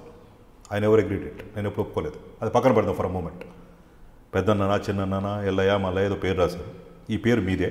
సో పలానా రోజు 12 గంటలకు 8 గంటలకు మిమ్మల్ని కలిశారు, మీరే పెద్దన్న అని చెప్పి నా ఎలిగేషన్స్ చెప్తున్నప్పుడు డైరీ రాసే అలవాటు ఉన్నవారు ఎవరైనా కానీ ఒక డైరీలో 11ంటికి ఒక వ్యక్తిని కలిసినట్టు రాస్తే 11 ముందుకు ఏం జరిగింది, 11 తర్వాత ఏం జరిగింది కూడా రాస్తారు. It's matter of common sense. So అట్లా రాసిన దాంట్లో పేజీ ఖాళీగా అయితే ఉండదు ఖచ్చితంగా. డెఫినెట్లీ దాంట్లో ఏదో కొంత మంచి ఉంటుంది, ఉంది కూడా. సో వాళ్ళ గురించి ఇప్పుడు నాకు చెప్పాల్సిన అవసరం లేదు. అది ఇట్స్ అన్ ఓపెన్ సీక్రెట్. ఒక విచారణలో భాగంగా నాకు కాగితం ఇస్తే కనుక దాంట్లో ఒక గీత గీసి భాగం నాకు సంబంధించింది అయితే గీత కింద చాలా విషయాలు ఉంటాయి. గీత పైన ఉంటుంది, గీత కింద కూడా ఆబ్వియస్గా ఉండొచ్చు. సో దాంట్లో చాలా ఇన్ఫర్మేషన్ ఉండడానికి అవకాశం ఉంది, కానీ మీకు చెప్పాల్సిన అవసరం నాకు లేదు. ఇప్పుడు మీకు అర్థం కావాల్సిన విషయం ఏంటంటే 11ంటికి పెద్దన్న రాసినది నాకు అట్రిబ్యూట్ చేస్తే కనుక, నాకు ఆపాదిస్తే కనుక మిగతా అన్ని విషయాలు దాంట్లో ఇన్ఫర్మేషన్ ఉంటుంది కదా అని మీరు అడుగుతున్నారు. To that extent I say yes. ఒక కాగితం మీద నాకేదైనా ఇచ్చుంటే అంటే మిగతా ఎంట్రీస్ కూడా ఉన్నాయి కూడా. సో దాంట్లో ఎవరి పేర్లు ఉన్నాయి, ఎందుకు ఉన్నాయి, వాళ్ళ మీద చర్యలు తీసుకున్నారా అని మీరు నన్ను అడగండి. ఆ కాగితం ఎప్పుడైనా మీకు దొరికే అవకాశం ఉంటే మీరు తీసుకెళ్ళి అడగాల్సిన వాళ్ళు అడగండి, ఆవిడ సమాధానం చెప్తారు మీకు అప్పుడు. ఓకే, ఆ గీత అనేది చిన్న గీత పెద్ద గీత అనుకుంటారు ఎట్లా అనుకోవచ్చు. It could be anybody. సి పొద్దున్నే 7ంటికి ఒక దగ్గర కాఫీ తాగొచ్చు, దానికి రిలవెన్స్ లేదు. 8ంటికి టిఫిన్ తినొచ్చు, 9ంటికి సినిమాకి వెళ్ళొచ్చు, 10ంటికి మురళిని కలవచ్చు. మురళిని కలవడం అనేది ఇంపార్టెంట్ ఇక్కడ, మిగతా మూడు ప్రాముఖ్యత లేదు. 12ంటికి ఇంకోటి చేయొచ్చు, 1 గంటకి ఇంకోటి చేయొచ్చు. అందులో ఒక డైరీలో 10 ఎంట్రీస్ ఉంటే 4-5 రొటీన్ విషయాలు ఉండొచ్చు, 4-5 ఇంపార్టెంట్ యాక్టివిటీస్ ఉండొచ్చు. ఆ ఇంపార్టెంట్లో ఒకటి నాది అని నాకు ఆపాదించవచ్చు, మిగతా అక్కడ ఆబ్వియస్ ఉంటాయి కదా. అందులో ఎందుకు చర్య తీసుకోవట్లేదు అని మీరు అడిగారా ఎవరిని? సిట్టిని. నేను ఎందుకు అడుగుతాను, నా మీద ఎందుకు చర్య తీసుకున్నారు, ఎవడో పేరు రాస్తారు నాదని మీరు ఎందుకు అట్రిబ్యూట్ చేస్తున్నారు, దానికి బేస్ ఏంటి అని అడుగుతానే తప్ప నాతో పాటు ఎల్ఐఎంఎల్ పేర్లు కూడా ఉన్నాయి, మరి నా మీద చర్య తీసుకున్నారు, మరి వాళ్ళ మీద ఎందుకు చర్య తీసుకున్నారు అడగాల్సిన నాకు క్వశ్చన్ అవన్నీ అడగడానికి మీలాంటి మీడియా సంస్థలు, స్వచ్ఛంద సంస్థలు ఈ మధ్య ఎవరు ఉన్నారు కదా, వాళ్ళు అడుగుతున్నారు కదా. అంటే సిట్ ఇంతవరకు మిమ్మల్ని క్వశ్చన్ చేయలేదు? సర్ప్రైజింగ్ లేదు. అంటే దీని మీద మీరు న్యాయస్థానం పోరాటం చేసే అవకాశం? నాకు అవకాశం ఉన్న ఏ ఫోరం ఉందని చెప్తాను. నన్ను ఎప్పుడు అడగలేదు. ఇక్కడ ఉన్న పేరు నాదని చెప్పి వాళ్ళంతా వాళ్ళు ఆపాదిస్తున్నారు, అట్రిబ్యూట్ చేస్తున్నారు, దానికి ఎటువంటి సైంటిఫిక్ బేస్ లేదు అని నేను చెప్పాల్సినప్పుడు నా డిఫెన్స్ నేను చెప్తానే తప్ప మిగతా వాళ్ళ మీద ఎందుకు యాక్షన్ తీసుకోవాలని అడగాల్సిన బాధ్యత మీలాంటి వాళ్ళది, మీడియా సంస్థలది, స్వచ్ఛంద సంస్థలది. ఆ పేపర్స్ మీద యాక్సెస్ ఉంటే కనుక ఒకసారి ఒక విచారణలో భాగంగా ఒక వ్యక్తి కాగితం ఇస్తే అది it's an open secret, it can reach anybody, right? రచ్చబండ రహస్యమే కదా. అంటే దీని మీద మీరు కోర్టుకు వెళ్ళే అవకాశం ఉంది కదా. ఏమని వీళ్ళు అంటే మీ మీద ఎందుకు తీసుకున్నారో చర్య అని పెద్దన్న కోర్టు ఏం చేస్తామంటే మా మీద విచారణ ఆదిస్తే కనుక విచారణ అధికారులకు మేము ఉన్న విషయాలు చెప్పడానికి ప్రయత్నం చేస్తాం. ఏదో ఒక సందర్భంలో మనం పిలిచి అడగకపోయినా డిపార్ట్మెంట్లో పడమైన ఎంక్వైరీ జరిగినప్పుడు we get a reasonable opportunity to defend our case. అంటే మమ్మల్ని మేము డిఫెండ్ చేసుకోవడానికి మాకు ఒక అవకాశం లభిస్తుంది. ఆ ప్రొసీజర్లోనే ఇన్బిల్ట్ ఉంటుంది అది. ఆ సందర్భంలో చెప్తాం. ఇప్పుడు ఎవరో పేరు తీసుకొచ్చి గట్టిపెట్టి చేస్తున్నారనో నాకు సంబంధం లేదనో మేము చెప్పేది చెప్తాం. సో మా వర్షన్ ఎంతవరకు కన్విన్సింగ్ ఉందా లేదనేది వాళ్ళు కన్సర్న్ ఎంక్వైరీ ఆఫీసర్స్ చూస్తారు. మీలాంటి వాళ్ళకి ఏదైనా దాంట్లో క్యూరియాసిటీ ఉత్సాహం ఉంటే కనుక ఆ కాగితాలు మీ చేతిలో పడితే కనుక పైన పెద్దనాన్న పేరు ఉంది, మధ్యపాటికి పేరు పెడితే కింద ఉన్న ఎవరి పేర్లు, మరి వీళ్ళ మీద ఎందుకు చర్యలు తీసుకోలేదు అది మీరు అడగాలి, చెప్పాల్సిన సమాధానం చెప్పాలి. ఆ కాగితం మీ దగ్గర ఉందంటారు? ఉన్నాడు. మీరు ఇప్పుడే అన్నారు ఏమని డిపార్ట్మెంట్ చర్యలో భాగంగా మీకు ఎంతో కొంత మీ మీద ఎలిగేషన్స్ ఉన్న పేపర్స్ ఇచ్చి ఉంటారు కదా, దాంట్లో డైరీ లాంటి పేపర్స్ కూడా ఇచ్చి ఉంటారు కదా, దాంట్లో మీ పేరుంటే కింద వేరే పేర్లు ఉంటారు కదా అని మీరు అడిగారు కదా. It's a matter of common sense. Okay, ఆ కాగితం మాకు ఇచ్చే అవకాశం ఉందంటారు? నేను ఎందుకు ఇస్తాను? మీకు చాలా సోర్సెస్ ఉంటాయి కదా, మీరు మీడియా పర్సన్స్ కదా, మీకు చాలా సందర్భాలు చాలా సోర్సెస్ అవకాశాలు ఉంటాయి కాబట్టి I wish you the best luck to get those papers. మీకు ఖచ్చితంగా పేపర్ దొరకాలని, మీరు దానికి ఫర్దర్ ప్రోబ్ చేయాలని, మీ వృత్తిపరంగా మీరు ఇంకా సక్సెస్ సాధించాలని అనుకుంటున్నాను. సార్, నయీం కేసును అడ్డం పెట్టుకొని కొంతమంది అధికారులు సెలెక్టెడ్ పీపుల్ని టార్గెట్ చేస్తూ, కొంతమంది ఉన్నతాధికారులు టార్గెట్ చేస్తూ వాళ్ళని వేధిస్తున్నారని, దానివల్ల డిపార్ట్మెంట్ మీద విరక్తి పడి కొంతమంది అధికారులు ఉద్యోగాలు రాజీనామా చేయాలనే భావనలు ఉన్నారని కూడా ఒక వార్త వస్తుంది. వాస్తవం అంటారు? నేను విన్నాను. అంటే I don't have any authentic information. కానీ అంటే వేగ్ ఎలిగేషన్స్, ఏళ్ల తరబడి విచారణ పేరుతో లాగడం, తద్వారా వాళ్ళకి డిమోటివేట్ అయ్యి ఇబ్బంది పడి అసలు అవసరం దీంట్లో కంటిన్యూ అవ్వడం అని చెప్పి కొంత మానసికంగా ఇబ్బంది పడి అసలు ఈ సర్వీస్ ఎందుకు కంటిన్యూ అవ్వాలని చెప్పి ఒకరిద్దరు అనుకుంటారన్న విషయం నా నోటీస్లోకి వచ్చింది. I don't mention the names. అంటే ఒకరిద్దరు బద్దిపాటి గారు ఉన్నారా? ప్రస్తుతానికి నాకు అటువంటి ఆలోచన ఏం లేదు. నేను చెప్పాను కదా, నాకు డిపార్ట్మెంట్ ఎటువంటి అసంతృప్తి కానీ నాకేదో ఇబ్బంది పెట్టి ఉద్దేశపూర్వకంగా చేశారని చెప్పి అనుకోవట్లేదు. It could B a coincidence. అంటే ఈ ప్రయాణంలో జరిగే అనేక సంఘటనలు ఇది ఒకటి అనుకుంటాను నేను. ఒకవేళ నా మీద ప్రత్యేకంగా దృష్టి పెట్టి నన్నే ఇబ్బంది పెట్టాలన్న ప్రయత్నం చేస్తే కూడా దాంట్లో బేస్ లేకపోతే, మెటీరియల్ లేకపోతే, వేగ్గా ఉంటే అది నిలబడదు. కాబట్టి I wait for the right opportunity to defend myself అనుకుంటున్నాను నేను. మీరు చెప్పిన ఇన్ఫర్మేషన్ నేను కూడా విన్నాను. ఇట్లా ఒకరితో కొంత అసంతృప్తికి గురయ్యారు, వాళ్ళు బహుశా సర్వీస్ నుంచి ఎగ్జిట్ అవ్వడానికి కూడా ప్రయత్నాల్లో ఆలోచనలో ఉన్నారు అని చెప్పేసి I'm not sure about it. Okay, సరే, డైరీ విషయం, ఫోటోల విషయం పక్కన పెడితే, నయీం అనే వ్యక్తి ఢిల్లీలో మీరు అన్నింటిలో ఒక కేంద్ర నిఘా సంస్థలు కలవడానికి వెళ్ళినప్పుడు మధ్యపాటి శ్రీనివాస్ గారు కూడా అక్కడే ఉన్నారని, వాళ్ళు నయీంని తమ కంట్రోల్ తీసుకోవడానికి ప్రయత్నం చేసినప్పుడు కూడా మధ్యపాటి గారు చెప్పంది ఏ పని చేయనంటూ నయీం అన్నాడని అది చెప్తున్నాను కదా. ఇప్పుడు ఇట్లాంటి విషయాలు అది వాస్తవం అంటారా? ఇట్స్ పాస్ట్ అయిపోయిన విషయాలు ఇవన్నీ. మీకు ఇన్ ప్రిన్సిపల్ ఒక విషయం చెప్పారు. ఈ భూతంగా చూపిస్తున్న వ్యక్తులు ఎవరైతే ఉన్నారో కొద్దిమంది, it could B he and it could be anybody else also. ఇటువంటి మిగతా వ్యక్తులు కూడా రాష్ట్ర కేంద్ర నిఘా వర్గాలకి, లేదు కొంతమంది వ్యక్తిగతంగా కల్టివేట్ చేసిన ఆఫీసర్స్కి ఎంతో కొంత కాంట్రిబ్యూట్ చేశారు. రిచ్ కాంట్రిబ్యూషన్ ఉంది. దేశాన్ని కుదిపేసినటువంటి కొన్ని మేజర్ సంఘటనలో, ఆపరేషన్స్లో వాళ్ళ సర్వీసెస్ వాడామని నేను చెప్తున్నాను నేను. డీటెయిల్స్ డైవల్ చేయడం వల్ల ఇప్పుడు అందరికీ ఇబ్బంది తప్పదని పెద్ద కొత్త ప్రయోజనం ఏమి ఉండదు. It's a fact. చాలామంది అనుకున్న ఈ భూతాలు ఎవరైతే ఉన్నారో వాళ్ళు గట్టిగా డిపార్ట్మెంట్కి, ప్రభుత్వానికి, ప్రజలకి మంచి జరిగే కొన్ని మంచి పనులు కూడా చేశారు. ఆ విషయం ఎవరు మాట్లాడలేదు ఇప్పుడు. సో సబ్సిక్వెంట్గా అతను చెడు చేసి ఉంటే హీ పెయిడ్ ఫర్ ఇట్ కదా. అంటే మంచి చేశాడు అన్నది చెప్పడానికి ఒకటి ఎగ్జాంపుల్ చెప్పండి. చాలా ఉంది, చెప్పాను కదా. దేశాన్ని వ్యాప్తంగా సంచలనం సృష్టించిన ఒక మేజర్ ఆపరేషన్లో అతను సర్వీసెస్ వాడుకున్నారు. దాంట్లో చాలామంది ఆఫీసర్స్ ఇబ్బంది పడ్డారు. తర్వాత అది పెద్ద కాంట్రవర్సీ అయింది. It's very big event. ఇప్పుడు ఆ డీటెయిల్స్ అని చెప్పడం వల్ల చాలామందికి ఇబ్బందులు, సమస్యలు వస్తాయి. కాబట్టి there is no point me talking about it. అట్లా చాలా జరిగింది. అంటే నాకు తెలిసి జరగాల్సిన అవసరం లేదు. సో ఒక వ్యక్తిని నేను కొంత సర్వీసెస్ తీసుకుంటే కనుక ఇంకా చాలా సంస్థలు, చాలామంది అధికారులు ఆ సర్వీసెస్ తీసుకుని ఉండొచ్చారు. So people should know what it is. అంటే ఎంతవరకు ఇతను క్రైమ్లో ఇన్వాల్వ్ కాకుండా కేవలం ఒక సోర్స్గా పనిచేశాడు, ఎప్పటి నుంచి క్రైమ్ రిసార్ట్ చేశాడు, క్రైమ్ రిసార్ట్ చేసిన తర్వాత ఇప్పుడు ఎవరి మీద అయితే అభియోగాలు మోపబడుతున్నాయో అప్పుడు వాళ్ళకి ఏమైనా లబ్ధి పొందారా, వాళ్ళ అసోసియేషన్ అయిన వ్యక్తిగతమైన స్వార్థంతో చేశారా అన్న క్లారిటీ ఎవరికి లేదు కదా. సార్, 2004 వరకు మావోయిస్ట్ మన ఆంధ్రప్రదేశ్లో ఉన్న యాక్టివ్ ఉంది కాబట్టి ఆ టైంలో ఆయన వాడుకోవచ్చు, సిచ్యువేషన్ డిమాండ్ అని మీరు అంటున్నారు. కానీ తర్వాత క్రమేపీ తగ్గిపోయిన తర్వాత అతను మూమెంట్ ఛత్తీస్గఢ్ వైపు వెళ్ళింది. దాని వెనక కారణం ఏమనుకుంటున్నారు? యాక్చువల్లీ టు మై అండర్స్టాండింగ్ ఈ వ్యక్తికి ఒక దాదాపు 8-10 సంవత్సరాల పాటు చాలా డెడికేటెడ్గా మావోయిస్ట్ సంస్థల కోసం పనిచేసిన తర్వాత కాలంలో వాళ్ళతో ఏర్పడ్డ విభేదాల కారణంగా లేదు నేను ఇంత డెడికేట్గా పనిచేసిన తర్వాత కూడా నాకు జరిగిన కొన్ని పర్సనల్ వ్యక్తిగత నష్టాలు, మా కుటుంబ సభ్యుల పట్ల జరిగిన అనుచిత ప్రవర్తన, వీటన్నిటి విషయంలో పార్టీ సరిగ్గా స్పందలేదన్న విషయంతో అతను వివేదించి బయటకు వచ్చాడు. బయటకు వచ్చిన తర్వాత అతని గోల్ ఏంటంటే వాళ్ళకి నష్టం చేయడం. సో ఆబ్వియస్గా ఇటువంటి వ్యవస్థను నిర్మూలించడం పోలీస్ వ్యవస్థ కూడా అవసరం కాబట్టి they was a common goal. ఆ క్రమంలో అతను he developed kind of hatred towards పర్టికులర్గా ఫండమెంటలిస్ట్ టెర్రరిజం కానీ లెఫ్ట్ వింగ్ ఎక్స్ట్రీమిజం కానీ. సో ఆ పర్స్యూట్లో అతను ఇంటర్ స్టేట్ ఆపరేషన్స్కి వెళ్ళడం, ఈ లెఫ్ట్ వింగ్ ఎక్స్ట్రీమిస్ట్ ఎక్కడెక్కడ యాక్టివ్ ఉంటే ఆ రాష్ట్రాలకు వెళ్ళడం, అక్కడ కూడా వాళ్ళ ఉనికి కోసం కొంత ప్రయత్నాలు చేయడం, ఇవన్నీ జరిగినాయి. ఇట్స్ అ ఫ్యాక్ట్ అది.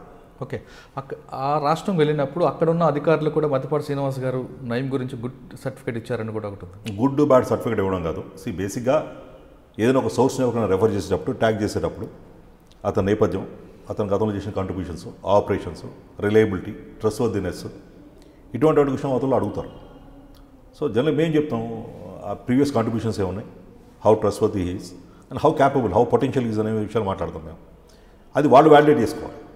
ఈ వ్యక్తుల్ని ఏదైనా సర్వీసెస్లో, ఆపరేషన్స్లో ఉపయోగించుకునే ముందు ఎవరికి ఇప్పుడు నేను చెప్పడం వల్ల ఇప్పుడు మురళి నేను మంచివాడని చెప్పి నేను సర్టిఫికేట్ ఇస్తే దేశమంతా సర్టిఫికేట్ నా సర్టిఫికేట్ మురళికి క్రెడెన్షియల్స్ ఇస్తానని అనుకోవట్లేదు. సో మురళిది ఎవరికైనా అవసరం ఉంటే నాన్న ఎవరైనా అడిగితే కనుక మురళి గురించి నేను నా అభిప్రాయం వ్యక్తం చేసిన తర్వాత it is for them to validate it. అది దాంట్లో ఎంత కరెక్ట్ ఉంది, ఎంత కరెక్ట్గా లేదు. మరి మధ్యపాటికి ఎప్పుడో ఒకప్పుడు పెద్ద ఆపరేషన్ చేసిన వ్యక్తి, మురళి అనే వ్యక్తి రేపు నాకు మళ్ళీ ఉపయోగపడతారా, మా ప్రాంతానికి ఇతనికి ఏమైనా రెలవెన్స్ ఉందా, నాలెడ్జ్ ఉందా అనేది it is for them to validate. Okay, కానీ మద్దిపాటి శ్రీనివాస్ గారు నయ్యం అనే వ్యక్తి ఇన్ఫర్మేటివ్గా వాడుకోవడానికి అప్పుడు సిచ్యువేషన్ డిమాండ్ కాబట్టి వాడుకున్నామని చెప్తున్నారు. కానీ ట్రాక్ తప్పుతున్నప్పుడు ఆయన కంట్రోల్ చేయడానికి ఎందుకు ప్రయత్నం చేయలేదు? ఎందుకు చేయలేదని మీరు ఎందుకు అనుకుంటున్నారు? మరి మీరు కంట్రోల్ చేస్తుంటే ఈ స్థాయికి వచ్చేవాడు కదా. నేనేమని కంట్రోల్ చేయడానికి అంటే చెప్పచ్చు కదా, ఈ దారి తప్పుతున్నాను ఇది. ఎప్పుడు కూడా క్రైమ్ మేము ఎవరూ కూడా ఎంకరేజ్ చేయలేదు. We always try to stop somebody crossing the lines. కొన్ని చాలా సందర్భాలు 199 సందర్భాలు మాకు తెలియకుండా జరిగిపోయింది బయట.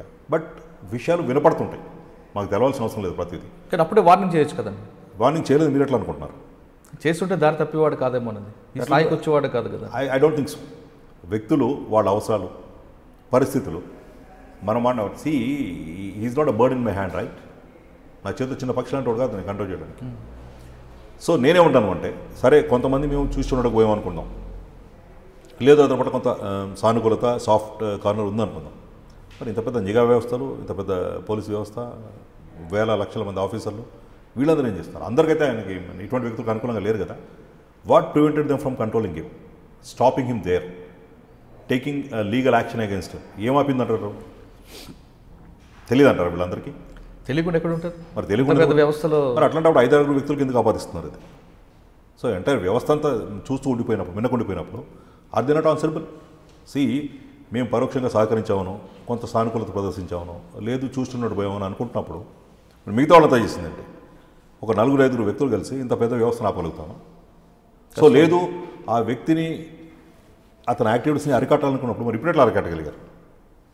So it's a very dicey situation ఇది. అందులో మిగతా వ్యక్తులు ఎవరైతే ఉన్నారో, ఎవరైతే మిన్నకొండిపోయారో, ఎట్లా కదా మాకైతే అట్రిబ్యూట్ చేసి మాకు పూసారు ఇది కొంతమందికి. మరి మిగతా వ్యక్తులందరికీ ఆన్సరబిలిటీ లేదా? వాళ్ళకి మోరల్ రెస్పాన్సిబిలిటీ లేదా? వాళ్ళు సమాధానం చెప్పరా?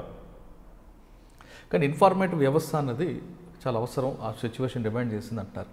కానీ ఇన్ఫార్మేట్ అనే వ్యక్తి ఎంతవరకు వాడాలన్నది మీకు ఆల్రెడీ గతంలో కూడా చెప్పినట్టున్నారు. ఇన్ఫార్మేట్ అనే వ్యక్తి చెప్పులు అంటే వారు బయటే ఉంచాలి, చెప్పులు బాగున్నాయి కదని బెడ్రూమ్ తీసుకురాకూడదని. తర్వాత అటువంటి విషయాలు తెలిసిన మద్దిపాటి గారు ఇంకో తర్వాత ఆయనతో ఎందుకు జర్నీ చేయాల్సి వచ్చింది? జర్నీ అంటే మీ ఉద్దేశం ఏంటి? జర్నీ అంటే ఇప్పుడు మీరు లాస్ట్ వరకు మీరు ఎక్కువ ఉన్నారని, తర్వాత ఆయనతో మీరు బిజినెస్ చేశారని, సెటిల్మెంట్లు చేశారని, చెప్పగలరా మీరు? సెటిల్మెంట్ చేయించారని చెప్పండి. గివ్ మీ స్టేట్ ఎగ్జాంపుల్ చెప్పండి. పలానా సెటిల్మెంట్లో మీరు పలానా వ్యక్తి సర్వీసెస్ వాడుకున్నాను. భువనగిరిలో ఒక భూమి వివాదం కలిపి జరగడం. భువనగిరిలో ఏ వివాదం గురించి చెప్తున్నారు?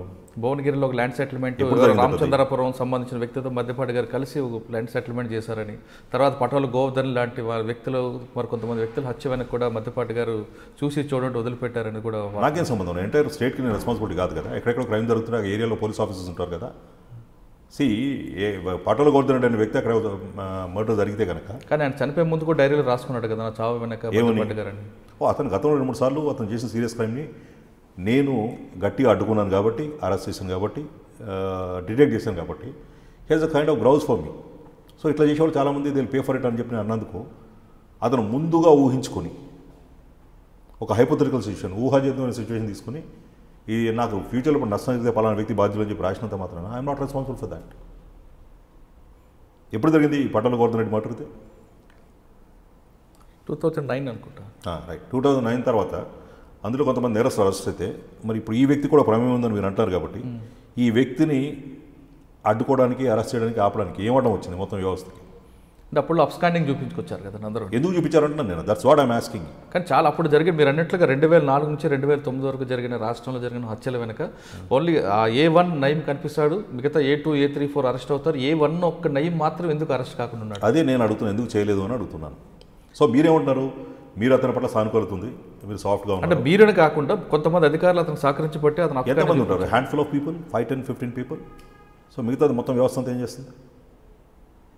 అంటే మొత్తం వ్యవస్థ సహకరిస్తుంది కాబట్టి ఆయన వ్యవస్థ సహకరిస్తుంది నేను అనట్లేదు. I don't want make allegations వేగ్గా. మీరందరూ చెప్పినట్టుగా నేను ఐఎమ్ నాట్ మీడియా. ఎవరి మీద ఏదైనా ఒక బురద జల్లేసి వదిలిపెట్టేసి వెళ్ళిపోయి ఇప్పుడు మీరు ఏదైనా రాస్తారు, ఏదైనా మాట్లాడతారు, రేపొద్దుని తప్పని తేలితే మీ మీద యాక్షన్ కానీ, అకౌంటబిలిటీ కానీ, రెస్పాన్సిబిలిటీ కానీ ఏమైనా ఉందా? ఏం లేదు. సో కాబట్టి ఏమైనా రాస్తారు కొంతమంది. టిపికల్లీ సర్ప్రైజింగ్లీ నాకు కూడా ఎంతో కొంత ఈ నేపథ్యం ఉంది. I also come from Osmania journalism department. చాలామంది మిత్రులు, పాత్రికేయ వృత్తిలో ఉన్నవాళ్ళు నా దగ్గర మిత్రులు, నా క్లాస్మేట్స్ ఉన్నారు. కొంతమంది ఏం చెప్తారంటే ఈ రష్ ఎందుకు, వ్యాలిడేషన్ లేకుండా ఇన్ఫర్మేషన్ ఎందుకు న్యూస్లోకి తీసుకెళ్తున్నారంటే ఇట్స్ స్టిఫ్ కాంపిటీషన్ వరల్డ్ ఇది. మేము మిస్ అవుట్ అయితే మా మేనేజ్మెంట్స్ మేము బాధ్యులు అవుతాం కాబట్టి ఆ విషయంలో నిజం ఎంత ఉన్నా సరే లేకపోయినా సరే ఎంతో కొంత తెలిస్తే అంతవరకు మేము ఇచ్చేయడం వల్ల మా వృత్తికి మేము జస్టిఫికేషన్ చేసేవాళ్ళు అవుతాం కాబట్టి ఇవ్వాల్సిన సందర్భాలు, ప్రైజెస్ అట్లా ఉన్నాయి. Competitive world. ఒక పర్టికులర్ మీడియా హౌస్ వాళ్ళు ఒక న్యూస్ స్ప్రెడ్ చేసిన తర్వాత, టెలికాస్ట్ చేసిన తర్వాత, లేదా ప్రింట్ చేసిన తర్వాత మేము దాని మీద మిస్ అయితే మమ్మల్ని మా మేనేజ్మెంట్ అడుగుతుంది కాబట్టి మేము ఎంతో కొంత మాకు తెలిసింది. అథెంటిసిటీ తర్వాత ఎంతో కొంత మేము షేర్ చేయాల్సి వస్తుంది. కొన్ని సందర్భాల్లో దాంట్లో తప్పులు కూడా దొల్లే అవకాశం ఉందని చెప్పి అంటున్నారు కదా. ఇట్స్ అ ఫ్యాక్ట్ అది. సో ఒక రాంగ్ న్యూస్, ఒక ఫాల్స్ న్యూస్, ఒక ఫ్యాబ్రికేటెడ్ న్యూస్ లేదు, గోరంతని కొండంతలు చేసి అతిశయోక్తిగా చూపించేసిన న్యూస్ వల్ల కొంతమంది వ్యక్తులకు కానీ వాళ్ళ కుటుంబాలకు కానీ ఏమన్నా నష్టం జరిగితే మళ్ళీ ఈ నష్టం పూడ్చడానికి ఏం చర్యలు తీసుకుంటున్నారు? నిజాలు బయటకు వచ్చిన తర్వాత మళ్ళీ దాని మీద అంతా విస్తృతంగా ప్రచారం చేస్తున్నారా? దానికి సేలబిలిటీ ఉండదు. ఒక వ్యక్తి చెడ్డోడు అని చెప్తే వచ్చిన క్యూరియాసిటీ, సేలబిలిటీ ఆఫ్ న్యూస్ ఏదైతే ఉందో అతను కాదట అని చెప్పిన తర్వాత అంతమంది చూడడానికి ఇష్టపడరు న్యూస్. సో అది మీకు పనికిరాదు, సేలబిలిటీ ఉండదు. కాబట్టి మీరు దానికి ప్రాధాన్యత ఇవ్వరు. కానీ నష్టం జరగాల్సింది జరుగుతుంది కదా అప్పటికి. సార్ ఇప్పుడు జరుగుతుంది నయీం డైరీలో పేర్లు, ఆ వ్యవహారం పక్కన పెడితే నయీంకి చాలా ఇంటర్నేషనల్ వెపన్స్ వచ్చాయి, ఆయుధాలు ఎక్కడి నుంచి వచ్చాయి అన్న విషయం కూడా స్వచ్ఛంద సంస్థ అడుగుతుంది. దాని మీద మీ అభిప్రాయం? అతని నేపథ్యం ఏమిటి? మావోయిస్ట్ నేపథ్యం. సో నాకు తెలిసినంత వరకు మావోయిస్ట్ ఉద్యమంలో యాక్టివ్ ఉన్న రోజుల్లో కూడా వాళ్ళకి కావాల్సిన చాలా వెపన్స్ అతను ప్రొక్యూర్ చేసేవాడని ఒక ఇన్ఫర్మేషన్ ఉంది. సో ఎనీ టెర్రరిస్ట్ ఆర్గనైజేషన్, ఒక బ్యాండ్ ఆర్గనైజేషన్, ఒక నక్సల్స్ ఆర్గనైజేషన్ లాంటి వాళ్ళందరికీ ఎక్కడి నుంచి వస్తున్నాయి వెపన్స్? సేమ్ సోర్స్ అవుతుంది కదా. చాలా గమ్మత్తుగా ఇప్పుడు మీరు చెప్పిన స్వచ్ఛంద సంస్థ వాళ్ళు ఏంటంటే ఈయనకి లైసెన్స్లు ఇచ్చింది ఎవరు, ఎక్కడి నుంచి ఇచ్చారు అన్నారు. వీటికి లైసెన్స్లు ఎందుకు ఉంటాయి? How did they miss that logic? Illegal weapons లైసెన్స్లు ఎందుకు ఉంటాయి? ఈయనకి లైసెన్స్లు ఇచ్చిన వాళ్ళు ఎవరో, వాళ్ళ గురించి ఆరా తీయట్లేదు, వాళ్ళ గురించి ఇన్ఫర్మేషన్ ఇవ్వట్లేదు అని అడుగుతున్నారు. నేను మీడియాలో చదివాను, నేను సర్ప్రైజింగ్ అనిపించింది. ఎంత పెద్ద వాళ్ళు, చాలా మంచి అవగాహన ఉన్నటువంటి వ్యక్తులు ఇల్లీగల్ వెపన్స్కి లైసెన్స్లు ఎందుకు ఉంటాయి? ఇల్లీగల్ వెపన్స్ ఎక్కడి నుంచి వస్తాయంటే నక్సల్స్ లాంటి వాళ్ళ సంస్థలకు ఎక్కడి నుంచి వస్తున్నాయి? ఈ వ్యక్తులు అందరూ మనం మాట్లాడుతున్న వ్యక్తి ఎవరైతే ఉన్నారో అతని నేపథ్యం ఏమిటి? అటువంటి సంస్థ నుంచి వ్యక్తే కదా. సో అప్పుడు ప్రొక్యూర్మెంట్ ఛానల్స్ ఏవైతే ఉన్నాయో అక్కడి నుంచి ప్రొక్యూర్ చేయొచ్చు కదా. It is no big surprise. దాని మీద హడావుడి చేయడానికి తప్ప ఎక్కడి నుంచి వచ్చినాయి ఏం చెప్పడం అంటే కామన్ మ్యాన్ క్యూరియాసిటీ క్రియేట్. ఓహో AK-47 వచ్చినాయట, పిస్టల్స్ వచ్చినట్ట, ఎక్కడి నుంచి వచ్చినాయి చెప్పట్లేదు, దాస్తున్నారు సీక్రెట్ అని తమాషా. It doesn't hold any validity నాకు తెలిసినంత. బికాజ్ వీళ్ళందరూ నక్సల్స్ కోసం పనిచేసే రోజుల్లో ఇప్పుడు ప్రస్తుతం నక్సల్స్ ఉన్న వాళ్ళు అప్పుడు రెండే సోర్స్ వాళ్ళకి ఏంటి, ఇదే పోలీస్ స్టేషన్స్ రాబ్ చేయడం, లేదు ఏదో ఇల్లీగల్ సోర్స్ అంటే ఇంటర్నేషనల్ బార్డర్స్ నుంచి ఇల్లీగల్గా వచ్చే వెపన్స్ ఏవైతే స్మగ్ల్ అయ్యి వాటిని హైయర్ ప్రైస్ కొనుక్కోవడం. అది కొంచెం రిస్క్ తీసుకునే మాత్రంతో ఎవడున్నాడు కొనుక్తారు, దొరుకుతాయి. అండ్ కొన్ని ఫ్యూ కంట్రీ మేడ్ వెపన్స్ ఉన్నాయి. Country made weapons are there anywhere. ఇప్పుడు ఏ చిన్న గ్యాంగ్స్టర్ని లేకపోతే చిన్న నేరస్తుని తీసుకున్నా వీళ్ళందరికీ టిపికల్గా ఏదో కట్రా అంటాము మనం, కంట్రీ మేడ్ వెపన్, నాటు తుపాకులు. They are abundantly available in UP, Bihar లాంటి ప్రాంతాల్లో. ఆఫ్కోర్స్ ఇప్పుడు తగ్గింది. ఒకప్పుడు చాలా విరివిగా ఓపెన్ మార్కెట్లో దొరికాయి కదా అవన్నీ. అంటే ఇప్పుడు ఆయుధాల విషయం వచ్చింది కాబట్టి నయీం గతంలో ఇంటర్నేషనల్ నుంచి వస్తున్న ఆయుధాలని హైదరాబాద్ పోలీసులకు సమాచారం ఇచ్చి ఒక ట్రక్ను పట్టించాడని కూడా వార్త ఉంది, వాస్తవం అంటారు అది? మీరు అడిగిన information partly correct and partly wrong. They was a plan ఒకటి ఉండింది, ఒక ఆపరేషన్ ప్లాన్ చేశారు అప్పుడున్న సీనియర్ ఆఫీసర్స్. ఆ కన్జర్న్మెంట్ ఆఫ్ వెపన్స్ టెర్రరిస్ట్ సంస్థల కోసం ఇంటర్నేషనల్ బార్డర్స్ నుంచి క్రాస్ అయ్యి సౌత్లో హైదరాబాద్ వరకు వస్తున్నప్పుడు ఒక ఇన్పుట్ వచ్చింది. దాని ట్రాకింగ్లో ఇతను సర్వీసెస్ వాడిన వాడు వాస్తాము. బట్ ఇక్కడ వరకు రాకుండానే ఇంటర్సెప్ట్ అయ్యి ఇక్కడ వేరే దగ్గర దొరికినాయి. ఓకే, అంటే ఇంటర్నేషనల్ ఆయుధాలు వరకైనా నయీం వాడుకున్నారా, లేదా అక్కడ కూడా పంపించి వాళ్ళ యొక్క సమాచారం తీసుకోవడానికి కూడా నయీంను వాడారనేది కూడా? ఇంటర్నేషనల్ వెపన్స్ కోసం వాడటం కాదు, ఇంటర్నేషనల్ స్థాయిలో స్మగుల్ చేసినటువంటి అడ్వాన్స్ వెపన్స్ కొన్ని టెర్రరిస్ట్ సంస్థల ద్వారా హైదరాబాద్ వస్తున్నట్టుగా, దాన్ని కొంతమంది వ్యక్తులు చేరేస్తున్నట్టుగా ఉన్న ఇన్ఫర్మేషన్లో దాన్ని బ్లాక్ చేయడానికి, వాళ్ళని పట్టుకోవడానికి ఇతను సర్వీసెస్ వాడిన మాట మాత్రం వాస్తవం. అంటే ఆయుధాలు వరకైనా, లేదా పాకిస్తాన్ కూడా పంపించి అక్కడ ఐఎస్ ఏదో ట్రైనింగ్ కూడా? మీరు మళ్ళీ తిరిగి అక్కడికి వచ్చి ఆ విషయం చాలా క్యూరియస్గా అడుగుతున్నారు. It's a fact. నేను చెప్పాను కదా, పాకిస్తానా, బంగ్లాదేశా, ఎవరు పంపించారు, ఎట్లా పంపించారు. హైదరాబాద్లో పనిచేసే చిన్న ఆఫీసర్ నాలాంటి వాళ్ళు అయితే ఇటువంటి ఆపరేషన్స్ని కండక్ట్ చేసే అవకాశం లేదు కదా. సో చేయాలంటే పెద్ద స్థాయిలో ఉండే నిఘా సంస్థలు చేసే అవకాశం ఉంది. కాబట్టి I broadly mention, yes, his services were utilised for international operations by few agencies. Sir, international ఆపరేషన్కి కేవలం తెలుగువాడైన నయీంని ఎందుకు ఎంచుకోవాల్సి వచ్చింది? చాలామంది ఉండొచ్చు కదా. చాలామంది ఉండుంటారు కూడా కదా, వాళ్ళ గురించి మనకు తెలియకపోయి ఉండొచ్చు కదా. ఇతను ఇక్కడ ఇటీవల కాలం వివాదమైంది కాబట్టి ఈ రకరకాల కారణాలతో అతని గురించి మాట్లాడుతున్నాం. ఇంటర్నేషనల్ స్పైయింగ్లో ఏళ్ల తరబడి, కొన్ని సందర్భాల్లో దశాబ్దాల తరబడి కొన్ని సోర్సెస్ని కల్టివేట్ చేయడం, అక్కడ ప్లాన్ చేయడం, డెవలప్ చేయడం, షెల్టర్స్ డెవలప్ చేయడం ఇట్లాంటివి జరుగుతాయి. కాబట్టి చాలామంది ఉండుంటారు, తెలుగు వాడైన వీడిని ఎందుకు తీసుకెళ్ళాలి, మిగతా వాళ్ళు చేయలేదని చెప్పి. అది ఒకటే కాకుండా మరో క్వశ్చన్ వస్తుందండి, సేమ్ కమ్యూనిటీ వాళ్ళ గురించి అతను పంపడం అనేది వెనక ఏమైనా వేరే ఉద్దేశం ఉందనుకుంటా? ఆబ్వియస్లీ కదా, ముళ్ళతో తీయాలనే స్ట్రాటజీ. నేను అదే చెప్పాను కదా. కొన్ని కైండ్స్ ఆఫ్ ఆపరేషన్ చేయాలంటే inside information is very crucial. అది మాత్రమే ఉపయోగపడుతుంది. అట్లాంటప్పుడు అవతల వ్యక్తులు ఎవరైతే ఉన్నారో ఆ సంస్థకు సంబంధించిన వ్యక్తుల నుంచి అయితేనే మనకు కరెక్ట్ ఇన్ఫర్మేషన్ వస్తుంది. కాబట్టి వాళ్ళు పొటెన్షియల్, వాళ్ళు ట్రస్ట్ వద్ది, వాళ్ళు కరెక్ట్గా ఆపరేషన్ చేస్తారు, వాళ్ళు మనకి ఇన్ఫర్మేషన్ ఇస్తారు అన్నప్పుడు ఆ సర్వీసెస్ న్యాచురల్. అంటే దీని వెనక మరో కారణం కూడా కనిపిస్తుంది, నయీంకి దేశభక్తి ఎక్కువ ఉంది కాబట్టి అతను ఎన్నుకున్నారు అనేది. అంటే టు మై అండర్స్టాండింగ్ అతను రిలీజియస్ మైండ్ అయితే లేదు. Maybe because he was groomed in left wing organisation. అంటే ఒక వామపక్ష సిద్ధాంతాలు బలంగా కలిగినటువంటి ఒక సంస్థ నుంచి అతని ప్రయాణం మొదలైంది. కాబట్టి చాలా కాలం వాళ్ళతో అసోసియేట్ పనిచేశాడు. కాబట్టి ఆ రిలీజియస్ మైండ్ అతనికి లేదు. సో పేట్రియాటికా కాదా అనేది నేను సర్టిఫికేట్ ఇవ్వదలుచుకోలేదు. అతను దేశభక్తులా కాదా అనే విషయం నేను సర్టిఫికేట్ ఇవ్వదలుచుకోలేదు. బట్ దేశానికి ఉపయోగపడే కొన్ని సర్వీసెస్, కొన్ని ఆపరేషన్స్ మాత్రం he was involved. Okay sir, ఇంత సంపాదన అంతా కూడా నయీం ఎన్కౌంటర్ తర్వాత బయటకు వచ్చింది. చాలా 1000 కోట్లు అంటున్నారు, 1000 ఎకరాల ల్యాండ్ అంటున్నారు, 6 సంఘటన స్థలం 2 కోట్లు అంటున్నారు, తర్వాత కరెంట్ మిషన్, కౌంటీ మిషన్ తీసుకెళ్ళాను. తర్వాత కాలంలో ఇవంతా కూడా ఏమైపోయాయండి? ఎవరిని అడుగుతున్నారు మీరు? అంటే మీకు తెలుస్తుంటాయేమో. నాకు ఎలా తెలుస్తుంది? మీరు చెప్పిన దాన్ని బట్టి దేవర్ అకౌంటెడ్ బై పర్టికులర్ ఏజెన్సీ. వాళ్ళు చెప్పాలి కదా ఉన్నాయా లేదా. ఇంకోటి నాకు తెలిసి ఎక్కడా కూడా ఇప్పుడు మీరు చెప్తున్నటువంటి పెద్ద పెద్ద నెంబర్స్ ఏవైతే ఉన్నాయో ఇది ఎక్కడ కూడా ఏ అధికారి కూడా అఫీషియల్గా చెప్పడం అయితే నేను చూడలేదు.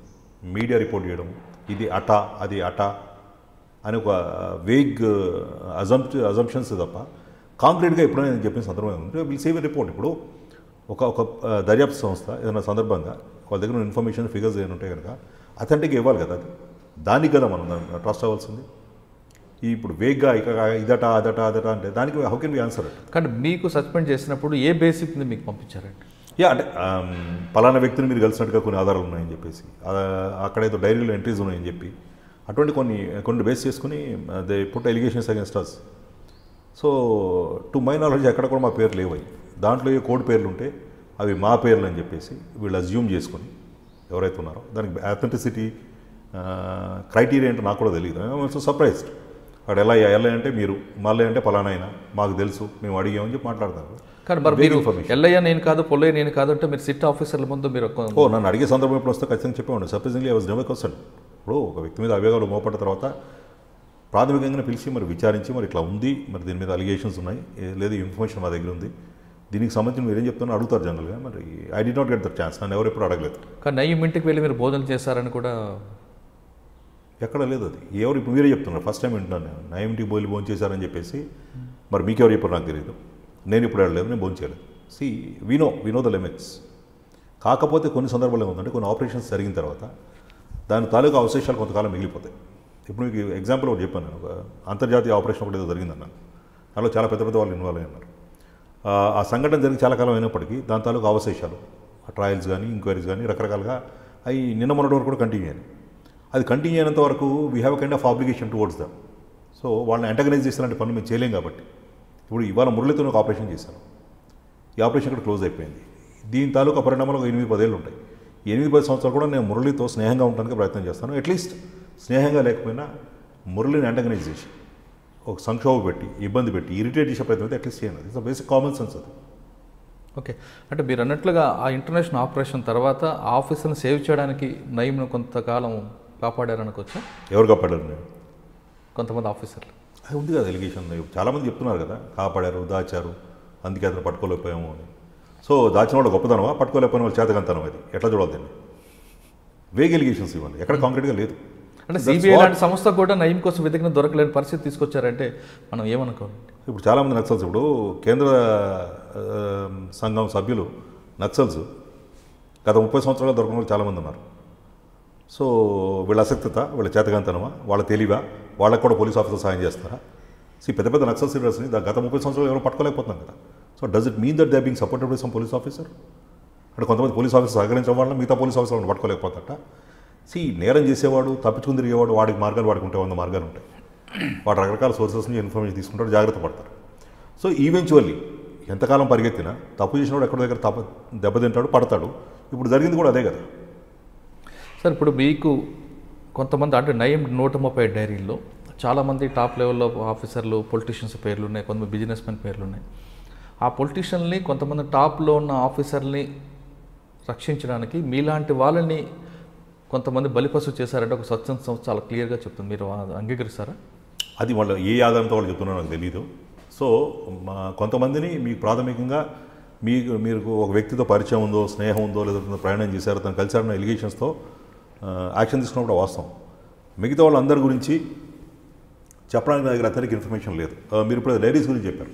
కామన్ సెన్స్ ఏంటంటే, ఒక పర్టికులర్ డైరీలో, ఒక పేజీలో ఒక వ్యక్తి ఇంకో వ్యక్తిని కలిసినట్టుగా ఒక ఎంట్రీ ఉంది అనుకుందాం ఫర్ అ మూమెంట్. మిగతా డైరీ అంతా ఖాళీ ఉండదు కదా. 10 గంటలకు ఒక విషయం, ఒక వ్యక్తిని కలిస్తే, లేదా ఒక చర్య జరిగింది, దాని గురించి మెన్షన్ చేసిన తర్వాత 11ంటికి, 12ంటికి, 1 గంటకి, 2ంటికి దాని కింద మిగతా విషయాలు కూడా ఉంటాయి కదా. అక్కడ రకరకాల వ్యక్తుల్ని కలిసే అవకాశం ఉంది కదా. So that's no secret. ఇప్పుడు నేను ఒక వ్యక్తిని కలిసానని నాకు ఒక చేతికి ఒక కాగితం ఇస్తే, ఆ కాగితంలో 10 గంటలకు నేను ఒక వ్యక్తిని కలిసానని రాసి ఉంటే దాన్ని మిగతా పేపర్తో కొట్టడం లేదు కదా. లేదు, మిగతా పేపర్ నాకు ఇవ్వాలి కదా. ఇస్తే దాంట్లో మిగతా వివరాలు కూడా ఉంటాయి కదా. మీకు పేపర్ ఇవ్వలేదా? ఇస్తే ఇచ్చి ఉండొచ్చు కాక. I don't know mention about it. మీకు ఇచ్చారా? సస్పెండ్ చేసినప్పుడు కాపీ నేను చెప్తున్నాను కదా. I'm disputing the very diary itself. అది పలానా రాసడానికి నాకు అథెంటిసిటీ లేదు. అందులో ఎక్కడ మా పేరు లేవు. వాది కోడ్ పేరులో రాసుకున్నాడు, ఆ కోడ్ పేరు మీ పేరు అని చెప్పి వీళ్ళు అన్వయించి అజ్యూమ్ చేసి చెప్తున్నారు కొంతమంది. దానికి సైంటిఫిక్ ఏముంది? నాకు ఇష్టం లేబుల్లో ఎవరన్నా నా పేరు ఇది చేయొచ్చు కదా. ఎక్స్ అనే పేరు, ఎక్స్ అంటే మురళి. నాకు మురళి అంటే ఇష్టం లేకపోతే ఇంకొకరి పేరు రాస్తాను. ఎక్స్ అంటే మురళి కాదు, ఇంకొక అతను చెప్పి రాస్తాను, రాసి తయారు చేస్తాను. సో ఇవన్నీ ఈవెన్చువల్లీ స్క్రూటింగ్ నిలబడతాయా లేదా అనేది సెకండరీ. బట్ ఆ అపోహలు, ఆ డ్యామేజ్, ఇవన్నీ జరిగిపోతాయి అప్పటికి. సార్, మీకు ఇచ్చిన డైరీ, మీకు ఇచ్చిన సస్పెండ్ చేస్తున్నప్పుడు డైరీ పేజ్ ఇచ్చారా? లేదు పలానా రోజు పలానా వ్యక్తిని కలిసావంటే ఒక నోట్ ఇచ్చి మీకు సస్పెండ్ చేస్తారు? కొన్ని కాగితాలు ఇచ్చారు. ఈ కాగితాలు పలానా వ్యక్తులు రాసినాయి, దీంట్లో మీ పేరు రాసి ఉందని. సపోజ్గా ఎక్కడ మా పేర్లు ఎక్కడ లేవు దాంట్లో.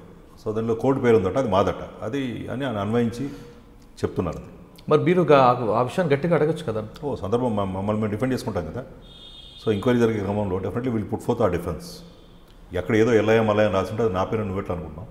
How can you mean assume things అనేది అడిగే. అంటే మీకు పెద్దన్నాన్ని సంబోధించాడు కాబట్టి పెద్దన్న అంటే మధ్యపాటి అంటూ ఒక పెద్దన్న, చిన్నన్న, నడిపన్న ఏదన్నా రాసుకోవచ్చు, ఎవరికైనా అట్రిబ్యూట్ చేయొచ్చు. నాకు మురళి అంటే పడకపోతే మురళి పేరు రాస్తాను. పెద్ద అంటే మురళి అని చెప్తాను. మురళి నా మిత్రుడు అయితే మురళిని తీసేసి పెద్దన్న అంటే ఇంకోటి అని చెప్తాను. సో వాటికి అథెంటిసిటీ. నయీం ఫ్యామిలీ స్టేట్మెంట్లో పెద్దన్న అంటే మధ్యపాటి అని చెప్పినట్లుగా వాళ్ళు స్టేట్మెంట్ రాసుకున్నారని రాసి సంతకాలు పెట్టిన కాగితాలు ఎక్కడ లేవు కదా. చాలా సందర్భాల్లో చాలా రాస్తారు. వాటికి అథెంటిసిటీ ఏంటి? ఎవరు చెప్పాలి అవన్నీ? నేను ఒక మురళిని ఫిక్స్ చేయాలనుకుంటే వాళ్ళు వాళ్ళ చిన్న స్టేట్మెంట్ లాగా చూపిస్తూ పెద్దలంటే మురళి అని చెప్పి రాస్తాను. సో నేను కూడా ఫిక్స్ చేయొచ్చు. కానీ మధ్యపాటిని ఫిక్స్ చేయాలని ఆలోచన ఎందుకు వచ్చింది అనుకుంటున్నారు? తెలియదు. అది ఎవరిని అడగాలి? మీరు ఫిక్సేషన్ వాళ్ళు అడగాలి. అది ఫిక్స్ చేశారని అనుకుంటున్నారా మీరు ఏమన్నా? I openly admitted that this particular controversial person was a source for several individuals and also organizations at some point of time. అంతవరకు మేము కూడా డినై చేయట్లేదు. వీళ్ళెవరు మాకు తెలియదు, ఎప్పుడు వాళ్ళు చూడలేదు, వాళ్ళతో మాట్లాడలేదు, అసోసియేట్ కాలేదు అని అన్నాను. నేనేమన్నానంటే అసోసియేషన్ సందర్భాలు ఏంటి, పరిస్థితులు ఏంటి, అవసరాలు ఏంటి, వీటిని ఇగ్నోర్ చేసి నువ్వు కలిసావుంటే నేను మీకు ఇంతకుముందు ఊహని చెప్పి ఇవాళ మనం ఇక్కడ కలుస్తున్నాం, వీఆర్ ఇన్ ఇంటర్వ్యూ. సబ్సిక్వెంట్లీ మీరు ఏదైనా క్రైమ్లో ఇన్వాల్వ్ అయితే మీరు మురళిని ఎందుకు కలిసారు, మురళిని కలవడం తప్పు అంటే మురళి ఇవాళ మామూలుగా ఉన్నాడు కదా, నార్మల్గా ఉన్నాడు కదా.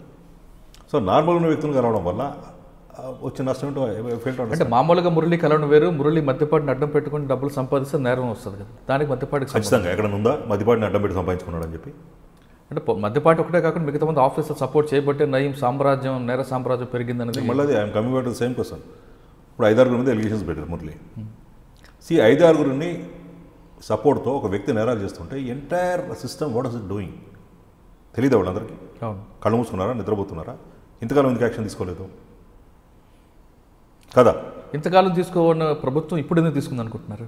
అది మీరు వాళ్ళ తీసుకున్న వాళ్ళని అడిగి చెప్పాలి. ఒకటి నేనేమనుకుంటున్నానంటే కామన్ సెన్స్ అందరికీ ఆలోచించాల్సిన విషయం ఏంటంటే ఎవరైనా ఒక స్థాయి దాటిపోయిన తర్వాత సొసైటీకి ఒక థ్రెడ్గా తయారైనప్పుడు they have to be tackled with iron hand. So చిన్న చిన్న నేరాలు చేసేవాళ్ళని ఒక విధంగా డీల్ చేస్తే ఆ నేర తీవ్రత పెరిగి సమాజానికి ఒక చెడులాగా జరిగి నష్టం కలిగిస్తున్నప్పుడు కొంచెం స్ట్రింజెంట్ అండ్ స్టర్న్ యాక్షన్ తీసుకునే సందర్భం వచ్చి ఉండొచ్చు.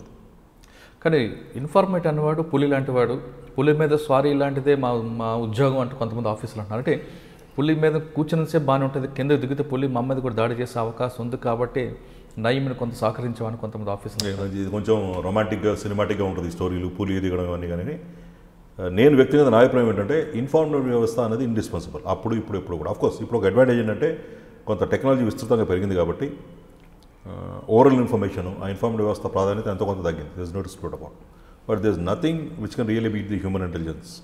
సో అవసరాలు ఇప్పుడు ఉంటూనే ఉంటాయి, అది తీసుకుని జర్నీ చేయాల్సింది. సో అట్ ద వెరీ ప్రయాణంలోనే రిస్క్ ఉంటుంది, తెలిసేది అడ్డు దిగుతాం. సో ఇటువంటి సోర్సెస్ కల్టివేట్ చేయకుండా అసలు ఎక్స్ట్రీమిస్ట్ ఆపరేషన్లో ఇన్వాల్వ్ కాకుండా లేదు మేజర్ క్రైమ్ డిటెక్షన్లో ఇన్వాల్వ్ అవ్వకుండా కూడా చాలామంది స్మూత్గా వెళ్ళిపోతున్నారు. So it is the choice. ఒక ఉద్యోగం ఎంచుకున్న తర్వాత అందరూ ఒకలా ఉన్నాం కాబట్టి కొంతమంది మనకెందుకులో ఇవన్నీ మనం పట్టించుకోవాల్సిన అవసరం లేదు అని కొంతమందికి అప్రోచ్ ఉంటుంది. లేదు కొంతమంది ఏంటంటే ఎండ్స్ అండ్ మీన్స్ రెండు జస్టిఫై కావాలనుకుంటారు.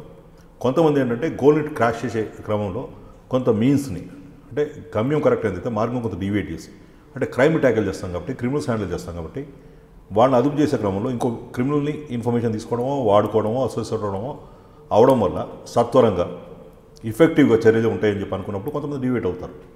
సో అది టు దట్ ఎక్స్టెంట్ వాళ్ళు రిస్క్ తీసుకున్నట్టే లెక్క. అదేమైనా బూమరాంగ్ ఎక్కడ తేడా వచ్చినప్పుడు they are answerable for it and they are responsible, they have to pay for it. Sir starting నుంచి నయీంని మీరు చూశారు, ఆ వ్యక్తి ఉమనేజర్ అని కొంతమంది అంటున్నారు, వాస్తవం అంటారు అది? సరే, నాకు ఎవరి వ్యక్తితో పరిచయాలు ఉన్నా, వృత్తిపరమైన అవసరాలు ఉన్నా, వాళ్ళ వ్యక్తిగత జీవితాల గురించి నాకు విస్తృతంగా తెలిసే అవకాశం లేదు. కానీ ఎందుకు ఆ స్టేట్మెంట్లో అంత నాకు స్ట్రాంగ్ ఇది కనిపించట్లేదు. సార్ నయీం అనే వ్యక్తి తన సంపాదన కూడా కొంతమందికి సహకరించాడని, అతని దగ్గర చనిపోయిన వాళ్ళ కుటుంబాలకు ఆదుకున్నాడని, నక్సల్స్లో అతని చేతిలో చనిపోయిన కుటుంబాలు కూడా ఆర్థికంగా సహాయం చేశాడనేది అది వాస్తవం అంటారు? అంటే ఇప్పుడు నేను దాని గురించి ఏదైనా మాట్లాడితే చాలా చెడ్డ పేరుతో చాలా వివాదాలకు గురైన వ్యక్తి, చనిపోయిన వ్యక్తిని గ్లోరిఫై చేసినట్టుగా ఉంటుంది. కొంతవరకు నిజం అది. సో నేను క్రైమ్ చేస్తాను, నాతో పాటు కొంతమంది వ్యక్తులు ప్రయాణం చేస్తారు, వాళ్ళకి ఏమైనా కష్ట నష్టాలు జరిగితే వాళ్ళ కుటుంబాలు నేను చేస్తాను, నేను కాపాడుతాను, ఆదుకుంటాను, సపోర్ట్ చేస్తాను అనే జస్టిఫికేషన్ కాకపోయి ఉండొచ్చు. బట్ ఒక వ్యక్తి టెర్రరిస్ట్కి అగైనెస్ట్గా లేదు నక్సల్స్కి అగైనెస్ట్గా ప్రయాణించే క్రమంలో కొంతమంది సర్వీసెస్ యూటిలైజ్ చేసుకోవాల్సిన అవసరం ఉంటుంది. అట్లా సర్వీసెస్ యూటిలైజ్ చేసుకున్న వాళ్ళ కుటుంబాలని గట్టిగా పట్టించుకుని వాళ్ళకి కావాల్సిన మంచి చెడులను చూసేవారన్న ఇన్ఫర్మేషన్ అయితే ఉంది. అది it's there in the market. కానీ ఎన్కౌంటర్ జరిగినప్పుడు 1000 కోట్ల ఆస్తులు అంటున్నారు, కొన్ని కోట్ల క్యాష్ జరిగింది అంటున్నారు. ఇప్పటికి కూడా చాలా ప్రాపర్టీ భువనగిరి ప్రాంతంలో ఉందంటున్న నయీం ఫ్యామిలీ, నయీం ఎన్కౌంటర్ తర్వాత చాలా ఆర్థికంగా ఇబ్బంది పడుతుందన్న వాస్తవం అంటున్నారు. విన్నాను నేను కూడా. అంటే మరి ఇన్ని 1000 కోట్లు ఈ హడావిళ్ళు, ఈ హైపు, ఈ అతిశయోక్తులు, గోరంతల కొండంతలు చెప్పాలి, ఇవన్నీ ఒక పాట అయితే కనుక వాళ్ళ కుటుంబం ప్రస్తుతం ఆర్థికంగా పూర్తిగా చితికిపోయిందని, పూట గడవడం కూడా ఇబ్బంది పడుతుందన్న విషయాలు నేను కొన్ని కామన్ సర్కిల్స్ నుంచి విన్నమాట వాస్తవం. ఓకే, కానీ ఇంత ప్రాపర్టీ అంతా కుటుంబానికి ఇవ్వకుండా ఆయన ఏం చేశాడు? ఇవ్వకుండా కుటుంబాన్ని పేర్లు లేకుండా మరి ఎవరి పేరు పెట్టాడు ఆయన? తెలియదు. అది ఇన్వెస్టిగేటర్స్ చెప్పాలి కదా, అది ఎవరి పేరు మీద ఉంది, ఎందుకు ఉంది, అది నిజమేనా? కానీ నయీం చనిపోయిన తర్వాత కూడా వాళ్ళ కుటుంబ సభ్యులు అందరికి బెదిరిస్తున్నారంటూ వాళ్ళని కుటుంబ సభ్యులను అరెస్ట్ చేయడం అనక కూడా అరెస్ట్ చేసిన వాళ్ళని అడిగితే చెప్పగలుగుతారు. కానీ నాకు తెలిసినంత వరకు ఒక వ్యక్తి ఒక క్రైమ్లో ఇన్వాల్వ్ అయితే మిగతా కుటుంబ సభ్యులందరికీ ఇష్టం ఉన్నా లేకపోయినా ఆ జర్నీలో భాగస్వాములు అవుతారు కాబట్టి so they paid for it. వాళ్ళందరి మీద ఇప్పుడు కేసులు జరిగినట్టున్నాయి, విచారణ జరుగుతున్నట్టున్నాయి. దాంట్లో వాస్తవం ఉంటే ఆధారం ఉంటే కనుక ఖచ్చితంగా they have to face the consequences. విచారణ జరుగుతుంది, శిక్షలు అవసరమైతే పడతాయి. కానీ వాళ్ళందరినీ ఇన్వాల్వ్ చేశారు కాబట్టి, వాళ్ళకి ఇవ్వలేదు కాబట్టి దానికి మీరేం చెప్తున్నారని నేను చెప్పలేను. ఎందుకంటే నిజంగా ఉండుంటే కనుక మరి ఏదో విధంగా రావాలి కదా. But to my understanding I don't think అట్లా వాళ్ళు తర్వాత సబ్సిక్వెంట్ క్రైమ్ చేశారనో బెదిరించారనో ఇంకా వేరేట్లు ఇన్వాల్వ్ అయింది. I don't trust and I don't by this information. అంటే నయీం తర్వాత ఇంకెవరైనా ఆ ప్లేస్ని భర్తీ చేసే వాళ్ళు ఉన్నారంటారు మీకున్నారు? అంటే ఎక్కడ భర్తీ అంటారు? మరో నయీం అవ్వడానికి ఆ కుటుంబ సభ్యుల్లో కానీ అతని అనుచరులు కానీ ఎవరు ఉన్నారనుకుంటున్నారు? మనం చార్లీ శోభరాజ్ని, పాబ్లో ఎస్కోబార్ ఇట్లా వాళ్ళందరూ చూసాం. వాళ్ళందరూ చాలా ఇంటర్నేషనల్ స్థాయిలో దావూద్ ఇబ్రాహిం లాంటి వాళ్ళందరినీ క్రైమ్స్లో ఇన్వాల్వ్ చూసాం మనం.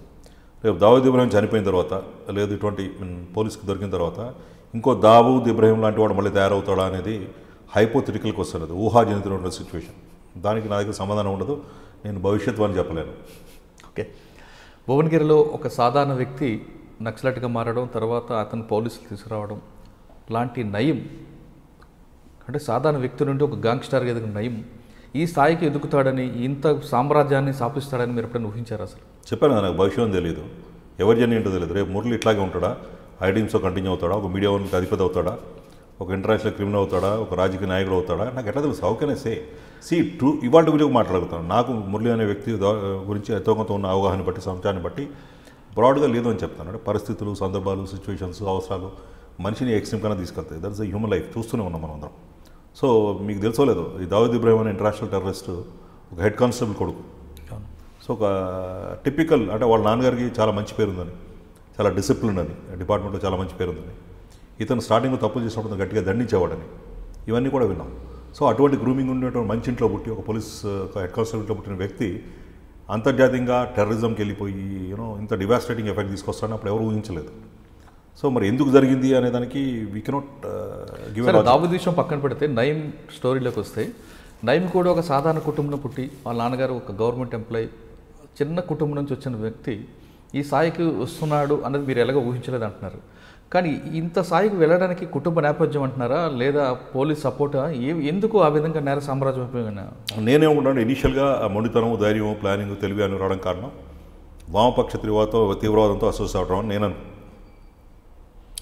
అతను ఎటువంటి నేపథ్యంలో పుట్టాడు, ఎక్కడ పుట్టాడు, ఇంట్లో ఏం జరిగింది, ఆర్థిక పరిస్థితులు ఏంటి, అవసరాలు ఏంటి అని పక్కన పెడితే అతనికి దట్ కైండ్ ఆఫ్ ఎక్స్పోజరు, ధైర్యము, మొండితనము, రిస్క్ తీసుకునే నేచర్ ఇవన్నీ రావడం కారణం మాత్రం his association with left wing extremist groups అని అనుకుంటాను. మేబీ ప్లానింగ్, ఎగ్జిక్యూషన్, క్రైమ్ చేయడంలో కూడా ఎంతో కొంత అది ఉపయోగపడి ఉంటుంది. ఇఫ్ ఐ రిమెంబర్ కరెక్ట్లీ, అప్పట్లో ఒక నేరం జరిగిన తర్వాత కొన్ని ప్రజా సంఘాలు, ఈ తీవ్రవాద సంస్థలు ఇంత క్లాక్ ప్రెసెషన్తో ఈ నేరం ఇతను ఎట్లా చేశాడు, దీని వెనక పోలీసుల ప్రమేయం ఉందా, ఉంటుంది అని ఒక వేగ అపవాదేశారు. ఇఫ్ ఐ రిమెంబర్ కరెక్ట్, అప్పట్లో అతనే రాసినట్టుగా చెప్పుకోబడే ఒక వార్త, ఒక ఆర్టికల్ సుప్రభాత మ్యాగజైన్లో వచ్చింది. నీవు నేర్పిన విద్య నీరజాక్ష అని, నేను మీ సంస్థకు పనిచేశాను, చాలా important, crucial, very tough operation చేసినప్పుడు మీకు నా శక్తియుక్తుల మీద ఇప్పుడు అనుమానం కలగలేదు, ఎందుకంటే మీకోసం చేశాను కాబట్టి. ఇప్పుడు మీకు వ్యతిరేకంగా చేస్తాను కాబట్టి ఇతనికి ఇంత శక్తి ఎక్కడిది, ఇంత తెలివి ఎక్కడిది, ఇంత ప్లానింగ్ ఎక్కడిది, దీనికి పోలీసులు సహకరించారా అని వేగ్గా ఇది చేస్తున్నారు. ఈ విద్యలన్నీ నేను మీ దగ్గర, మీ సంవత్సరం నేర్చుకున్నా అని చెప్పి ఒక ఆర్టికల్ రాశాడు. So what does it mean? ఇప్పుడు కొంతమంది పోలీసులో పనిచేసి క్రైమ్కి వెళ్ళిన వాళ్ళు కొంతమంది ఉన్నారు. సో పోలీసులో పనిచేసి ఒకరిద్దరు, very very rare, very rare. So వాళ్ళు పోలీసులో పనిచేసినప్పుడు ఏదైనా నాలెడ్జ్ ఎక్వైర్ చేశారా, ఆ నాలెడ్జ్ మూలంగా ఇట్లా అయ్యారా అనేది ఆ వేగ్ కంక్లూజన్ అవుతుంది. We cannot say. బట్ నాకేమనిపిస్తుంది, ఇప్పుడు మీరు చెప్తున్న వ్యక్తులు వీళ్ళు కొంతమంది ఏదైతే ఉన్నారో సబ్సిక్వెంట్గా వీళ్ళు క్రైమ్కి రిసార్ట్ అయ్యి ఉంటే, వాళ్ళ స్వార్థానికో లేకపోతే ఇంకా రకరకాల కారణాలతో, దానికి నేపథ్యము ఎంతో కొంత ఆ నాలెడ్జ్ అవన్నీ తీసుకోవడానికి వాళ్ళ previous association with different organisations ఏదో ఉందో అది కొంత దోహదపడి ఉండడానికి అవకాశాలు మెండుగా కనిపిస్తున్నాయి. ఓకే, ఇప్పుడు నయీం అనే వ్యక్తి గురించి సినిమాలు, వెబ్ సిరీస్ స్టార్ట్ అవుతున్నాయి, వాటి మీద మీ కామెంట్ ఏంటి? సో సినిమా అనేది క్రియేటివ్ ఫీల్డ్ అది. మరి ఇప్పుడు ఐడియంలో రకరకాల సిరీస్లు చూస్తున్నాం మేము. క్రైమ్ డైరీస్కి మురళి గారు చేస్తున్నటువంటి సిరీస్కి వచ్చినంత పాపులారిటీ మిగతా వాటికి రాలేదేమో నా పర్సనల్ అభిప్రాయం. బికాజ్ ఎందుకంటే క్రైమ్ అనేది ఎప్పుడు కూడా ఒక క్యూరియాసిటీ క్రియేట్ చేస్తుంది. It's an artificial thing. ఇప్పుడు ప్రతి వాళ్ళు క్రైమ్ చేయలేరు, కానీ క్రైమ్ గురించి చూడటానికి వినడానికి తెలుసుకోవడానికి ప్రతి వాళ్ళకి ఉత్సాహం క్యూరియాసిటీ ఉంటుంది. So that is the base material for quite a few movies. ఇప్పుడు కాదు, అంటే నయం అనేది వదిలిపెడితే దావుద్ ఇబ్రాహిం సినిమాలు వచ్చినాయి, పాబ్లో ఎస్కోబార్ సినిమాలు వచ్చినాయి, ప్రపంచానికి కుదిపిస్తున్న డ్రగ్ కార్టెల్ నడిపించిన పాబ్లో ఎస్కోబార్ సినిమాలు వచ్చినాయి, చార్లెస్ షోబ్రాజ్ సినిమాలు వచ్చినాయి, చాలా సినిమాలు వచ్చినాయి. సో క్రైమ్ రిలేటెడ్ వ్యక్తులు అనేది కూడా జనాలు ఎప్పుడు కూడా ఒక క్యూరియాసిటీ క్రియేట్ చేస్తుంది. కాబట్టి that becomes a very important material for creative, అంటే మీడియా కావచ్చు. మీడియా వాళ్ళు ఎందుకు హైప్ చేసి అంత హడావుడి చేస్తున్నారు? సో దానికి ఉండే జనాలు ఉండే క్యూరియాసిటీ దానికి ఎన్కాష్ చేసుకోవడమే కదా. సామాజిక బాధ్యత అనుకోవట్లేదు అనేది, సోషల్ రెస్పాన్సిబిలిటీ చాలామంది మాట్లాడతారు కదా. So they just wanted to have their say. అంటే ఆ టీఆర్పీ రేట్ అంటారా, ఇంకోటి అంటారా, జనాలకి ఏదైతే ఉత్సాహం కలిగిస్తుందో, క్యూరియాసిటీ కలిగిస్తుందో ఆ న్యూస్ వాళ్ళకి చేరవేయడం వల్ల వ్యూవర్షిప్ పెరుగుతుంది, టీఆర్పీ రేట్స్ పెరుగుతాయి. ఆబ్వియస్లీ ఎవరు అవునైనా కాదన్నా టైమ్స్ ఇమ్మెమోరియల్ నుంచి అనాదిగా కూడా ఆది నుంచి కూడా క్రైమ్ పట్ల జనాలకు ఒక టిపికల్ క్యూరియాసిటీ ఉంటుంది. మీరు అన్నట్టుగా దాన్ని సినిమా తీసినా వెబ్ సిరీస్ తీసినా it definitely creates a very big hype and curiosity. అది డెఫినెట్గా ఎన్కాష్ చేసుకుంటారు అది. ఓకే, నయీం ఎన్కౌంటర్ విషయం ఆ టాపిక్ వచ్చేసరికి నయీంని చంపాలి లేదా నయీంని పట్టుకోవాలి అనే టాపిక్ గవర్నమెంట్ డెసిషన్ తీసుకున్నప్పుడు మద్దిపాటి శ్రీనివాస్ గారిని సంప్రదించకుండా కొంతమంది ఆఫీసర్లు దాన్ని ఎందుకు హ్యాండిల్ చేశారనుకుంటారు? ఎందుకంటే నయీం హ్యాండిలర్గా మద్దిపాటి గారి పేరు ఉంది కాబట్టి ఆయన ద్వారా ఆయన్ని అరెస్ట్ చేయించవచ్చు కదా. మీరు అంటున్నారు, మీరు నన్ను ట్యాగ్ చేసేస్తాను మద్దిపాటి గారికి ఆయనకు అసోసియేషన్ ఉంది అని చెప్పి. ఐ డోంట్ నో, మీ అభిప్రాయం ఏంటో నాకైతే తెలియదు. ఒకనొకప్పుడు ఆపరేషన్ అవసరాలు చూసా అతనితో అసోసియేషన్ అంత మాత్రాన నాతోనే పనిచేయాలని ఏం లేదు. మీరు అన్నట్టుగా మీరు ఒక అపవాదం ఇప్పుడు నా మీద ఒక ఎలిగేషన్ పెట్టారు, ఏమని మీలాంటి కొంతమంది వ్యక్తులు సహకరిస్తున్నందుకే అటువంటి వాళ్ళు ఎంతకాలం మనగలిగారు అని చెప్పి. సో దానికి మేమే హేతు అని మీరు కానీ మీలాంటి కొంతమంది వ్యక్తులు కానీ నమ్మినప్పుడు అటువంటి వ్యక్తులను పట్టుకోవడానికి, లేదు క్లియర్ చేయడానికి, లేకపోతే ఇంకా యాక్షన్ తీసుకోవడానికి మమ్మల్ని ఉపయోగించడం స్టూపిడిటీగా అనిపించట్లేదు మీకు? కాదు. డైరీలో దానికి ఎన్కౌంటర్ తర్వాత మద్దిపాటి గారి పేరు, మద్దిపాటి గారితో పాటు మరికొంత పేర్లు వచ్చాయి. కానీ ముందు మద్దిపాటి గారు నయీం అనే వ్యక్తిని కోర్టుగా మార్చి అప్పుడు సిచ్యువేషన్ డిమాండ్ ప్రకారం చేశాడు కాబట్టి అతన్ని అరెస్ట్ చేయాలంటే మద్దిపాటి గారితో పాటు ఎవరైతే ఆఫీసర్లు వాళ్ళందరినీ కూడా పిలిపించి మాట్లాడి అరెస్ట్ చేసే అవకాశం ఉంది కదా. ఖచ్చితంగా ఉంది. కానీ అది ఆ విషయం పక్కన పెట్టి అది డైరెక్ట్ వేరే ఆఫీసర్లు ఎందుకు హ్యాండిల్ చేస్తారు? అది నేను ఎట్లా చెప్తాను సమాధానం దానికి? నన్ను ఎవరైనా సంప్రదించుంటే కనుక పలానా వ్యక్తి సొసైటీకి ఛాలెంజ్ తయారయ్యాడు, అతని వల్ల ఇబ్బంది జరుగుతుంది, క్రైమ్ ఈజ్ గోయింగ్ అన్అబేటెడ్, అట్లాంటి వ్యక్తిని మనం పట్టుకోవడంలో మీ సహకారం కావాలి నాకు, మీరు అతను సరెండర్ చేయిస్తారా, పట్టుకొస్తారా, యాక్షన్ తీసుకుంటారా అని నన్ను సంప్రదించుంటే నాకుండే నాలెడ్జ్తో నేను చెప్పాల్సిన సూచనలు సలహాలు చెప్పి నాకు ఏదైనా బాధ్యత అప్పచెప్పుంటే రోల్ ఇచ్చుంటే కానీ నేను ప్లే చేస్తుండేవాడిని. సో ఇవన్నీ ఏంటి, ఎందుకు చేయలేదనేది నేను సమాధానం చెప్పలేను. చేయించుకున్న వాళ్ళు ఎవరు ఉన్నారో, వాళ్ళకి నా సర్వీసెస్ ఎందుకు వద్దనుకున్నారో, నేను ఎందుకు దూరం పెడదాం అనుకున్నారో I cannot answer it, right? Okay, encounter జరిగిన విషయం తెలియగానే మీకు ఏమనిపించిందండి? I was surprise for a moment. ఒకటి కొంత ఆశ్చర్యానికి లోనయ్యాను. తర్వాత కారణాలు ఏమిటి అని ఊహించడానికి ట్రై చేశాను నేను. సో మీరందరికీ తెలిసినట్టుగా నాకు కూడా కొంత క్రైమ్ రిసార్ట్ అవుతున్నట్టుగా, కొంత దుందుడు చర్యలకు పాల్పడుతున్నట్టుగా, సొసైటీకి ఒక విధంగా థ్రెట్గా తయారవుతున్నట్టుగా రకరకాల సోర్సెస్ న్యూస్ ఉన్నాయి. సో ఇట్లా పొరపాటు చేసే వాళ్ళు ఎక్కడో దగ్గర we have seen Patol Govardhan Reddy చూసాం, చాలామంది చూసాం కదా. వీళ్ళందరూ కూడా ఎక్కడో దగ్గర క్రైమ్ నేపథ్యం ఉండి క్రైమ్కి ఇది చేస్తున్న వాళ్ళు ఎక్కడో దగ్గర దెబ్బతింటారన్న విషయం మనకు తెలుసు. సో ఏం చేస్తున్నాడు, ఎందుకు చేస్తున్నాడు అనే వివరాలు తెలియపోయినా కానీ మీ అందరికీ తెలిసినట్టుగా మీలాంటి మిత్రుల ద్వారా, మీడియా మిత్రుల ద్వారా ఇతను కొన్ని చర్యలు it's become a threat to the society అనే విషయం తెలుస్తుంది. కాబట్టి సర్ప్రైజ్ కాలేదు నేను. ఒకటి దీని రెండే మార్గాలు. క్రైమ్కి రిసార్ట్ అయినవాడు either he has to give up the crime and surrender to the law enforcing agencies and legal చర్యలు ఫేస్ చేయాలి, లేకపోతే ఎక్కడో దెబ్బతింటారు కదా. ఓకే, అంటే మీరు యాక్చువల్గా ఎన్కౌంటర్ అనే పదానికి మీరు వ్యతిరేకి, ఎక్స్చేంజ్ ఆఫ్ ఫైర్ అని మీరు? I prefer. ఎన్కౌంటర్ అనే దానికి ఒక చిన్న నెగిటివ్ కనెక్షన్ ఏంటంటే తీసుకెళ్ళి నిరాయుధులు చేసి కొట్టేసారని ఒక నెగిటివ్ కనెక్షన్ ఉంది. కాబట్టి it all depends. Most of the exchange of fires ఇద్దరు వ్యక్తుల మధ్య లేదు, రెండు గ్రూప్స్ మధ్య ఎదురు కాల్పులు జరగడం ఉన్నది. మీరు నాన్న కాల్చారు, నేను మూడు కాల్చాను. అందుకని దాన్ని ఎక్స్చేంజ్ ఆఫ్ ఫైర్ అనే పదం వాడడానికి నేను ప్రిఫర్ చేస్తాను. అట్లీస్ట్ 80-90% ఆఫ్ సందర్భాల్లో అవే జరుగుతాయి. రిలీజ్ ఆఫ్ రేట్ సందర్భాల్లో నిరాయుధులను కొట్టేలాంటి సిచ్యువేషన్స్ ఉంటే ఉండొచ్చు. బట్ దానికి అందరూ ఎవరైనా కానీ answerable, they have to face the consequences. Nayeem అనేది ఎన్కౌంటర్ అంటారా, ఎక్స్చేంజ్ ఆఫ్ ఫైర్ అంటారా? అంటే భాష పదము టెక్నికల్గా అది వాడాలంటే మాత్రం నేను ఎక్స్చేంజ్ ఆఫ్ ఫైర్నే పిలుస్తాను. దానిలో జస్టిఫికేషన్ ఉందా, ఎన్కౌంటరా, అతను నిరాయుధురా, ఇవన్నీ చెప్పాలంటే ఆపరేషన్ కండక్ట్ చేసిన అధికారులతో మీరు మాట్లాడితే మీకు ఎక్కువ వివరాలు తెలుస్తుంది. నక్సల్స్ మూమెంట్లో తన వంతు పాత్ర పోషించిన మద్దిపాటి శ్రీనివాస్ గారు అనుకోని పరిస్థితుల్లో నయీం అనే క్యారెక్టర్ని హోల్డ్ చేయడం, అప్పుడు సిచ్యువేషన్ డిమాండ్ ప్రకారం వాడుకున్నారు. తర్వాత పరిణామాల దృష్ట్యా అది బ్యాడ్ అయింది. అంటే అంత దూకుడుగా వెళ్ళే మధ్యపాటి గారికి సస్పెండ్ అనేది ఒక లెసన్ అని మీరు చెప్తున్నారు. ఇకపై వచ్చే ఆఫీసర్లు అందరూ కూడా అదే దూకుడుగా వెళ్ళాలా, లేదు 1-2 సార్లు కుటుంబం గురించి ఆలోచించుకుంటూ స్టెప్ తీసుకోవాలి? అంటే ఇప్పుడు ఒక పాత్ ఎంచుకునేటప్పుడు ఉద్యోగం అందరికీ ఒకటైనప్పుడు కూడా టు క్రాక్ దట్ గోల్ మనం ఎంచుకునే మార్గం డిఫరెంట్గా ఉండడానికి అవకాశం ఉంది. ఒకళ్ళు ఎంచుకునే మార్గంలో కొంత రిస్క్ ఉంటుంది. ఇటువంటివి కొంతమంది సేఫ్గా వద్దు అనుకుంటారు. సో రిస్క్ తీసుకుని ఈ ఆపరేషన్స్ చేస్తే తద్వారా ఏర్పడే పరిణామాలకు మనం సిద్ధపడి ఉండాలి. ఇట్ కుడ్ బి సస్పెన్షన్, కొన్నిసార్లు it could lead to criminal cases, ఇవన్నిటికీ అవకాశాలు ఉన్నాయి. కాబట్టి ఏదైనా ఒక మార్గాన్ని ఎంచుకునేటప్పుడు, ఒక మీన్స్ అడాప్ట్ చేసుకునేటప్పుడు దానికి సిద్ధపడి తీసుకోవాలంటారు నేను. తర్వాత రిగ్రెట్ అవ్వాల్సిన అవసరం లేదు. ఇవన్నీ అవసరం లేదు, క్వైట్గా ఉద్యోగం చేసుకుందాం అనుకునే వాళ్ళు ఉన్నారు, అట్లా కూడా చేసుకుంటున్నారు. మా ముందు ఉన్నారు, మా తర్వాత ఉన్నారు, మాతో ఉన్నారు, వీళ్ళందరూ ఉన్నారు. So it all depends on choice. ఇప్పుడు కొంత ఒక పని నాకంటే ఒక బాధ్యత అప్పటి చెప్పిన తర్వాత come what my have to crack that goal అనుకోవడానికి నేను ఎప్పుడైనా కొంచెం మీన్స్ డివేట్ అయ్యి ఉంటే కనుక, అది చట్టం పరిధిలో లేకపోతే కనుక, తద్వారా ఏర్పడే పరిణామాలకి నేను బాధ్యత వహించి ఆ కాన్సిక్వెన్సెస్ తీసుకుంటాను, మంచిగా చేయడానికి అనుకుంటే ఐ కెన్ టేక్ దట్. ఇది నేనేమంటానంటే ఇప్పుడున్న పరిస్థితుల్లో అటువంటి అవసరాలు లేవు ఎక్కడ కూడా. అంటే ఎప్పుడు ఒకలాగా ఉండాలి. ఒకప్పుడు పొలిటికల్ ఉద్యమాలు, తర్వాత నక్సల్ ఉద్యమాలు, తర్వాత కొంతకాలం టెర్రరిస్ట్. గత 4-5 సంవత్సరాలు చూస్తే టెర్రరిస్ట్ మాడ్యూల్ కూడా పెద్ద యాక్టివ్ ఇన్సిడెంట్స్ కానీ ఇవన్నీ లేవు. సో ఎప్పటికి ఎట్లా ఉంటుందని తెలియదు.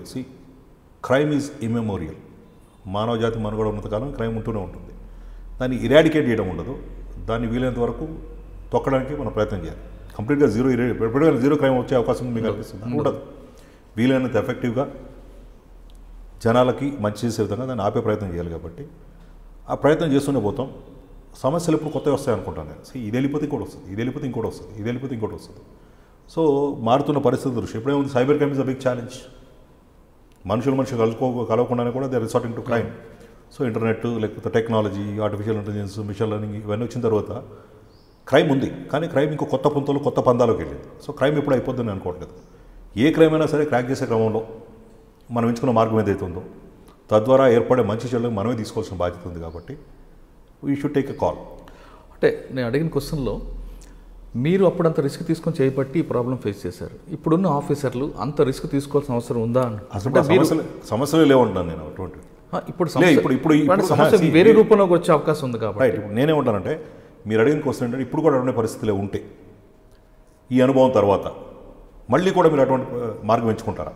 సపోజ్ అప్పుడు లాంటి పరిస్థితుల్లో అప్పుడు అవసరం చూసా మేము కొంచెం డివేట్ అయ్యాము, we went in different way to crack the goal అని అన్నాను. మీకోసం ఎట్లా ఉందంటే ఇప్పుడు కూడా మళ్ళీ అటువంటి పరిస్థితులు ఏర్పడితే కనుక, ఉత్పన్నం అయితే కనుక మళ్ళీ అటువంటి పని అవలంబించడానికి మీరు సమర్థిస్తారా, వేరే వాళ్ళకి సూచిస్తారా అని మీరు అడుగుతున్నారు. అది మళ్ళీ ఇండివిజువల్ చాయిస్ అంటాను నేను. సో నన్ను చూసి ఇప్పుడు చాలామంది, నేను చెప్పాల్సిన అవసరం లేదు. సో నా రెప్యుటేషన్ ఏంటి, నేను ఎలా పనిచేసామని చాలామందికి తెలుసు. నా దగ్గర చూసిన వాళ్ళు కొన్ని రియలైజేషన్ అనేది వస్తే వచ్చి ఉండొచ్చు. ఇప్పుడు ఆల్రెడీ అరే మధ్యపడి గారు ఇట్లా పనిచేశారు, అప్పట్లో ఆహా ఓహో అన్నారు, ఇప్పుడు సమస్య వస్తే ఎవరు లేదో అందరు కాడి తీసి పరిగెత్తారు. కాబట్టి మనం చేసే క్రమంలో కొంచెం జాగ్రత్త పడాలి, రిస్క్ తీసుకోకూడదన్న రియలైజేషన్ వరకు వస్తాయి. నేనే ఉంటాను, మన ముందు ఒక వ్యక్తి నడుస్తున్నప్పుడు అతను గోతులో పడితే, అతను ఇబ్బంది పడితే, అతను కాలికి దెబ్బ తగిలితే అతను చూసి మనం నేర్చుకోవడం అనేది విజ్ఞత అంటాను నేను. సార్ అప్పుడులో జరిగిన ఆపరేషన్ అప్పుడు కొంతమంది ఉన్నతాధికారులు మీకు ఇలాంటి ఇష్యూస్ జరిగిన సపోర్ట్ చేసే ఆఫీసర్లు ఉండేవారు. ఇప్పుడున్న పరిస్థితుల్లో అటువంటి ఆఫీసర్లు ఉన్నారనుకుంటున్నారు? అంటే ఇప్పుడు this is a testing time. అటువంటి ఆఫీసర్లు ఉన్నారా లేదని ఎందుకు వస్తుంది? ఇప్పుడు అటువంటి పరిస్థితులు వస్తే, అటువంటి ఆపరేషన్ చేయాల్సి వస్తే అప్పుడు అది బయటకు వస్తుంది. ఇప్పుడు ఎటువంటి అవసరాలు లేవు కాబట్టి ఉండొచ్చు. సో నేనేమంటానంటే కొంచెం రిస్క్ తీసుకుని గట్స్గా వెళ్ళి ఆఫీసర్స్ ఎప్పుడు ఉంటారు. ప్రస్తుతం ఇప్పుడు అటువంటి అవసరాలు లేవు కాబట్టి అది బయటపట్టలేదు. సో అన్ని రకాల వ్యక్తులు అన్ని సమయాల్లో అన్ని టైం పీరియడ్స్లో ఉంటారని అనుకుంటున్నాను. ఇప్పుడు కూడా ఉంటారు. ఏది అవుట్ ఆఫ్ ద వే వెళ్ళి కొంచెం పనులు చేసి డిపార్ట్మెంట్ మంచి కోసం కొంచెం డివేట్ ఏదైనా చేసినప్పుడు వాళ్ళని ప్రొటెక్ట్ చేయాలి, డిమోలైజ్ కాకుండా చూసుకోవాలనుకున్న ఆఫీసర్లు ఎప్పుడు కూడా ఉంటారు. ఓకే, మీరు చెప్తున్నట్టుగా క్రైమ్ ప్యాటర్న్ మారుతూ వస్తుంది. నక్సల్స్ మూవ్మెంట్ అవ్వచ్చు, రకరకాల క్రైమ్ జీరో అన్నది ఎప్పుడు జరగదు. ఇప్పుడు మధ్యపాటి గారి సర్వీసులో ఉన్నప్పుడు ఇంకో మేజర్ ఆపరేషన్ చేయడానికి మధ్యపాటి గారికి ఆపరేషన్కి ఇస్తే టేకప్ చేస్తారా, లేదు నాకెందుకు అన్నట్లుంటారు? అంటే బేసిక్గా నేను ఒకటి దీనిలో అర్థం చేసుకోవాల్సింది ఏంటంటే ఇవన్నీ ఆపరేషన్ జరిగే క్రమంలో నేను క్షేత్రస్థాయిలో కట్టింగ్ ఎడ్జ్లో పనిచేశాను. సో నాకు ఇష్టం ఉన్న లేకపోయినా డైరెక్ట్గా ఇప్పుడు ఫర్ ఎగ్జాంపుల్ నేను ఒక ప్రాంతానికి ఒక స్టేషన్ హౌస్ ఆఫీసర్గా ఉన్నాను. నేను ఆ ప్రాంతంలో ఒక సమస్య ప్రబలంగా ఉంది, నక్సల్స్ కావచ్చు, ఇంకోటి కావచ్చు. As a station house officer of that area నాకు ఇష్టం ఉన్నా లేకపోయినా దాన్ని నిరోధించి, నిర్మూలించి దాన్ని కంట్రోల్ చేసిన బాధ్యత నాకు ఉంది. కాబట్టి ఐ డెఫినెట్లీ గో. ఇప్పుడు నాకు కొంచెం ఛాయిస్ ఉంది. నేను సూపర్వైజర్ ఎవరికి వచ్చాను, పైకి వచ్చాను కాబట్టి నాతో నేను ఇష్టంగా దాంట్లో తలదూస్తున్నా లేదా అనేది డిఫరెన్స్. బట్ నేనేమనుకున్నా అంటే పర్సనల్ లైఫ్లో నాకుండే ఇతరత బాధ్యతల మూలంగా ఇప్పుడైతే I don't get in to this kind of activities. Okay, final question అండి, పోలీస్ డిపార్ట్మెంట్లో రావాలనుకున్న వారికి మీరు ఇచ్చే message? Yeah, it's offering a very potential this thing. ఎందుకంటే పోలీస్ ఉద్యోగంలో ఒక ఛాలెంజ్, తృప్తి, అకాంప్లిష్ చేయడానికి అవకాశం ఉంది కాబట్టి ఖచ్చితంగా రావాలి. యూనిక్ సర్వీస్ అది, వేరే దేంతో మనం దీన్ని పోల్చలేము. మనం వ్యక్తిగతంగా కొంత జీవితం కోల్పోతాం, కుటుంబ సభ్యులకి న్యాయం చేయలేము, బట్ సెన్స్ ఆఫ్ సాటిస్ఫాక్షన్, జనాలకు సేవ చేయగలిగాము. At the end of the day మనం బాధితులకి ఏమైనా సాయం చేయగలిగితే వాళ్ళ కళ్ళల్లో ఉండే తృప్తి, వాళ్ళ మనసును మనించే ఆశీర్వదించే విధానం ఏదైతే ఉంటుందో దట్ మోటివేట్స్. అది I really expect more youngsters to come to the stream, police స్ట్రీమ్లోకి వచ్చి గట్టిగా కష్టపడి పనిచేసి వాళ్ళ వ్యక్తిగతంగా వాళ్ళ తృప్తి ప్లస్ సమాజ సేవ రెండింటి కూడా ఉపయోగపడతారు కాబట్టి రావాలని గట్టిగా చెప్తాను నేనైతే. పోలీస్ డిపార్ట్మెంట్కి రండి, పోలీస్ డిపార్ట్మెంట్లోకి వచ్చిన తర్వాత అందులో ఉన్న సర్వీస్ అనేది అంతా ఇంత కాదంటున్నారు. ప్రజలకు నేరుగా సేవ చేయాలంటే పోలీస్ డిపార్ట్మెంట్ మాత్రమే అంటున్నారు మద్దిపాటి శ్రీనివాస్ గారు. ఇది ఈ వారం మద్దిపాటి శ్రీనివాస్ గారితో ఎక్స్క్లూజివ్. వచ్చే వారం మరో గెస్ట్తో మళ్ళీ కలుద్దాం. అంతవరకు నమస్కారం. నా పేరు మద్దిపాటి శ్రీనివాస్. నేను తెలంగాణ స్టేట్ పోలీస్లో అడిషనల్ డిప్యూటీ కమిషనర్గా పనిచేస్తున్నాను. తెలంగాణ హైదరాబాద్లో ఉన్నాను. ఐ డ్రీమ్ యూట్యూబ్ ఛానల్ ప్రత్యేకత ఏమిటంటే వాళ్ళు different genres, politics, entertainment, celebrities, success achievers, crime, ఇట్లా రకరకాల జోనర్స్లో రకరకాల ఇంటర్వ్యూస్ చేస్తున్నారు.